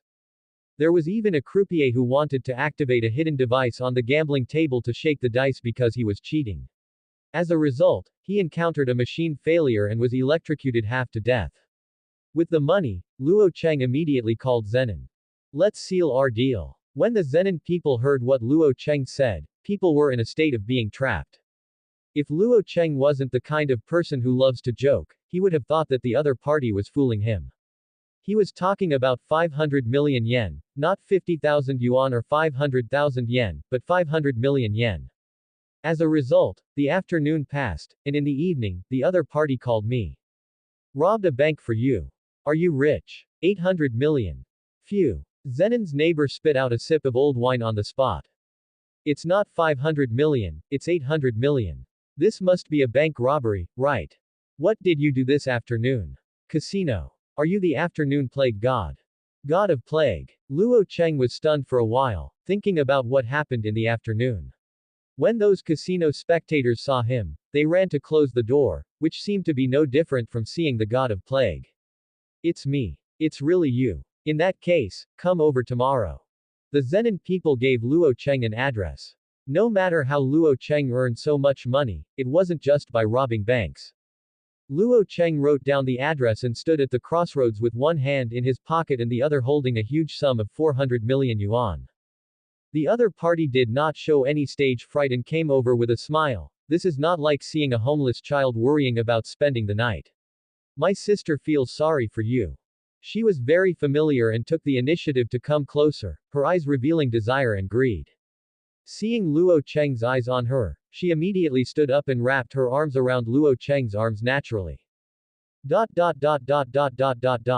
next day. Morning. In an ordinary apartment, a shirtless Luo Cheng got up early. Next to him was the eldest sister who was about 25 or 6 years old last night. Her hair was disheveled, her face was tired, and her jade arms were casually exposed in the air. It was obvious that what happened last night was not simple. Awakened by the sound of Luo Cheng getting up, she opened her eyes hazy. At first glance, I saw the strong muscles on Luo Cheng's body. They were all lumpy and had several scars. She didn't think there was anything wrong with it, but it made Luo Cheng look even more wild. No wonder it's so powerful. She couldn't help but lick her mouth, still not satisfied. Apparently he wants to raise Luo Cheng as a pretty boy. Wait for me to come back for dinner tonight, okay. She looked forward to it. Decide as things go. After that, he took the key and walked out of the apartment to start his daily practice. The woman went to work contentedly. Afternoon. In a high-end private club in Tokyo. Luo Cheng walked to the front desk with his suitcase, reported his identity, and was taken to a suite by a staff member. Luo Cheng, you caused a lot of commotion in Tokyo yesterday. The entire underground world knows your name. There was no accident, right? Killed by me. I guess so. Even without the magic power and jujutsu, the sky and the tyrant are not easy to mess with. Fuhashir, who was forced away by them, is the best example. The top brass in the jujutsu world were all extremely wary of him, fearing that his reward order would appear in Fushiki Shir's hands that day. Did you bring something? Luo Cheng threw the box in front of the other party, then opened it, revealing a huge sum of 400 million yen, which made the rest of the room swallow their saliva. Certainly. Zenon is very calm. Among the cursed tools he recently sold to Fuhei Shire, there is a special cursed tool Yuyun, worth 500 million. He waved and asked his men to take out the prepared things. The first is this one, which has not yet been officially named. It is 30 times sharper and harder than ordinary weapons. It is a level 2 cursed tool. Then there is this one, which has not been officially named. It is 50 times sharper than an ordinary gun. With the physical potential of Tien and Tyrant, in your hands, this gun can penetrate steel with a single blow. Quote. After talking a lot eloquently, Zenon introduced the cursed tool he had prepared to Luo Cheng like a salesman. There are spears, tachi, and all kinds of weapons. Most of them are second-level cursed tools, and none of them are higher than first level, but the price is exorbitantly expensive, and they all start at tens of millions. The expressions of both of them did not change. They both knew that this was the preparation for the special cursed tool that would appear at the end. Zenon people have been observing Luo Cheng's expression and paying attention to the changes in his expression. When doing business, you naturally have to pay attention to all the actions of your customers. It's a pity that Luo Cheng remained expressionless from beginning to end, making himself look like a clown. What a boring brat. Forget it, go get the sky sword. Yes. The man nodded carefully, and soon walked out with a simple long box in his hands, and finally placed the box on the table in front of Luo Cheng. Zenon did not hesitate and said directly, special grade cursed tool, Tianyu sword. Luo Cheng opened the box and saw a weapon with a different shape. It was said to be a sword, but more like a Japanese sword. The blade was 1 meter long, the overall length was 1.5 meters, and the grip was 50 centimeters long. However, in Japan, it is actually meaningless to discuss swords. In their eyes, Japanese tachi can be a sword or a sword, depending on how you call it. Luo Cheng picked up the knife very lightly, but something changed immediately. This knife seems to adapt to the operator, automatically matching Luo Cheng's most comfortable weight. What's the effect? Weight. Any object, including living things, that comes into contact with this knife, all weight cannot be exerted on the operator's hands. Of course, there is no limit. The maximum weight that an ordinary person can bear when holding the Tianyu sword is 10,000 kilograms. 10,000 kilograms. It's amazing enough. After all, it's the weight of an ordinary person weighing 10,000 pounds, and he is not an ordinary person. How many kilograms the limit can bear still needs to be tested. Luo Cheng held the sword and gently lifted the table in front of him. Sure enough, without any effort, Luo Cheng lifted the table, which was made of rock and weighed at least 500 kilograms, effortlessly and froze in midair. During the whole process, he didn't exert much force. Luo Cheng was immediately moved. If Tian Yujian can bear a weight of 10,000 kilograms, does that mean that if the opponent's attack does not reach the 10,000 kilogram level, even an ordinary person can withstand the impact of Jujutsu? Will he be able to use the Tenmi sword to resist attacks like Fushigiro's Teniboho? Strictly speaking, it is true that as long as it does not exceed the limit of 10,000 kilograms, Tian Yujian can resist all attacks, even ordinary people, but it is limited to physical impacts. In other words, some jujutsu attacks that do not include physical impact cannot be resisted by tenmikas. What about attack? Can it also reach 10,000 kilograms? Then it depends on your ability. The ultimate attack increase of Tian Yujian is 10 times, which is limited to physical strength. The power of the spell has no effect on the amplification effect, which is the main reason why the Devi are willing to take out this sword. There is almost no one in the Zenin clan who does not have magic power and jujutsu.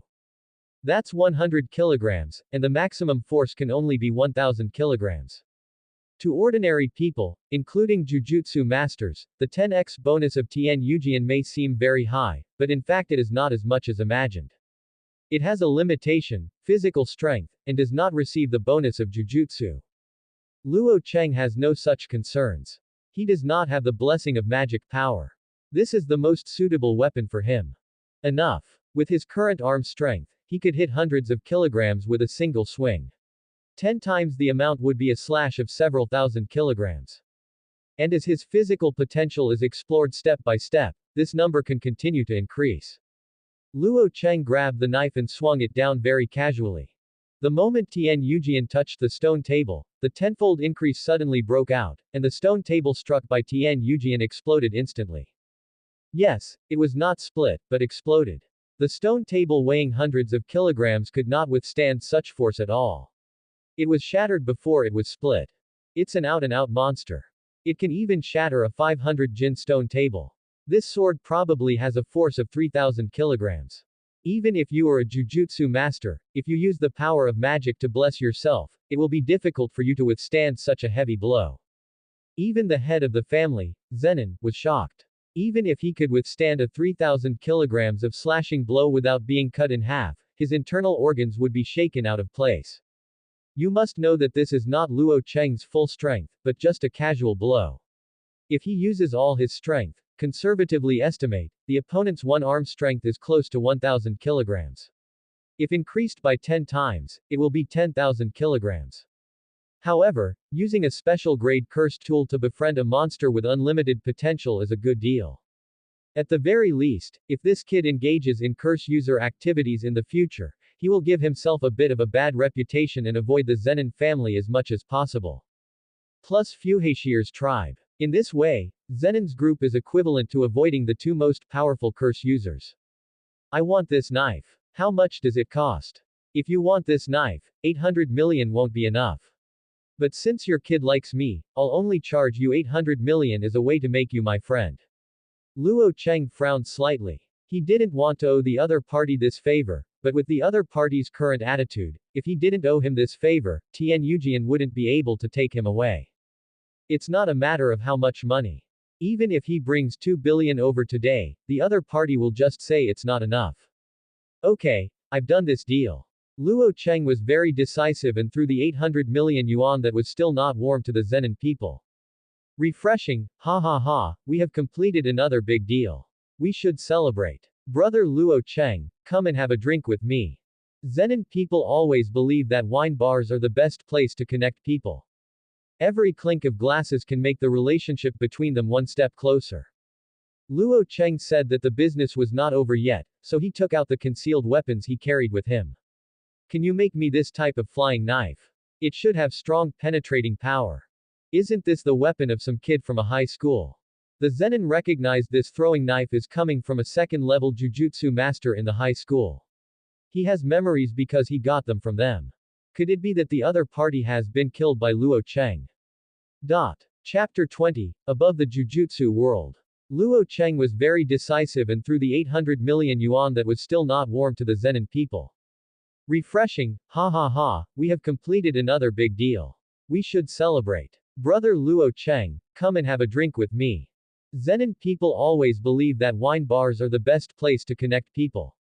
Every clink of glasses can make the relationship between them one step closer.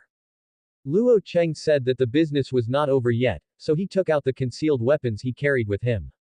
Can you make me this type of flying knife? It should have strong penetrating power. Isn't this the weapon of some kid from a high school? The Zenin recognized this throwing knife is coming from a second-level jujutsu master in the high school. He has memories because he got them from them. Could it be that the other party has been killed by Luo Cheng? What type do you want? Without asking, although there are few jujutsu masters, each one is an important resource in the jujutsu world. But over the course of a year, some people will always die due to missions, as long as they are not from the Zenin family. I want this style, quantity 50. Luo Cheng took out the picture he had prepared and handed it over. Okay, after it's made, I'll send someone to contact you. It is not difficult to make such throwing knives. Because of their small size, one cursed spirit can complete many of them. Now that the business is over, can you go have a drink with me? Can. Refreshing, ha ha ha ha. An izakaya. Zenin people brought Luo Cheng here and asked for a small room, where they sat and drank wine. How nice of you to drink with an old man like me. To be honest, although I love wine very much, it would be quite boring if I always drink alone. What about you, brother Luo Cheng? Zenin looked at Luo Cheng expectantly. The latter shook his head and said, I don't like drinking. Alcohol will only numb my nerves and slow down my thinking speed. That's true, but why do you have to think? Have you ever thought about not thinking about anything? If you don't think about it, life will become easier. No wonder the Zenin patriarchs of this generation are said to be very enlightened. The Zenin people live a very transparent life. As long as the people in the tribe don't cause trouble, they will turn a blind eye and be happy. By the way, I haven't asked you yet, brother Luo Cheng, what kind of job do you want to do in the future? Are you interested in becoming a jujutsu master? I'm still a bit shy in the jujutsu world. As long as you nod, I can arrange for you to enter jujutsu high school tomorrow. Not interested in. Luo Cheng refused on the spot. There were too many rules in the jujutsu world and they were not suitable for him. Rather than being a jujutsu master, being a curse user is more suitable. What a pity. I still thought that one day I might be able to fight alongside you. You are my partner. Luo Cheng gave the pretentious Zenin a blank look and said directly, if your people don't mess with me, nothing will happen. Ha ha ha ha, I really can't hide anything from you. Zenin laughed, raised his glass and took a sip, and the topic was just passed by him. After drinking for 3 rounds, Luo Cheng put the wine glass to his lips without pouring it into his mouth, and couldn't help but ask. Gojo Satoru, what kind of person is he? Huh, why did you suddenly mention him? Have you seen him before? I met him on the street yesterday. He was aware of my presence immediately. Luo Cheng can't forget Gojo Satoru's pair of 6 eyes that shine like gems. Even through sunglasses, he feels extremely bright. It's normal. The Gojo clan's 6 eyes have 360-degree eyes with no blind spots. He can even see things several kilometers away if he wants to. He was not surprised that Luo Cheng was so surprised. Fuhashir once had a similar feeling. Heavenly Restriction, especially Heavenly Restriction, which has absolutely zero mana power, and Tyrant, in the eyes of Jujutsu masters, their existence is like air. As long as they are deliberately hidden, it will be difficult for Jujutsu divisions to detect the existence of Fuhashir and Luo Cheng. Only 6 eyes can accurately capture the sky and the Tyrant in the first place. Because there is no need to perceive it through the fluctuation of mantra, it can be seen clearly with the naked eye. As for Gojo Satoru, he is the future head of the Gojo family. Strong. This is not the first time Luo Cheng has asked this question, but he wanted to get a more accurate answer. He is not a magician that can be described as very strong. Brother Luo Cheng, you are from Daxia. You should know what the words, karma, mean, right? Luo Cheng nodded. Karma and retribution have been circulating in China for thousands of years and have long been engraved in their bones and blood. However, the karma he understands is slightly different from the karma here. Do you know how the Jujutsu world has maintained balance for thousands of years? I don't know. Is it because of the big three sorcerer families? They always provide vitality to the Jujutsu world, exorcising cursed spirits day after day, year after year, reducing the number of human casualties, ensuring population growth, and maintaining social development. This is just one of them. At this point, Zenon put down his wine glass and pointed to the sky. There is an invisible will shrouded in the Jujutsu world, always paying attention to and maintaining the relationship between the cursed spirit and the Jujutsu master. Balance. This has been the case for thousands of years. Whether it is the cursed spirit or the Jujutsu master, if one is powerful enough to break the balance and possibly cause the other to become extinct, he will take action to restore balance between the two.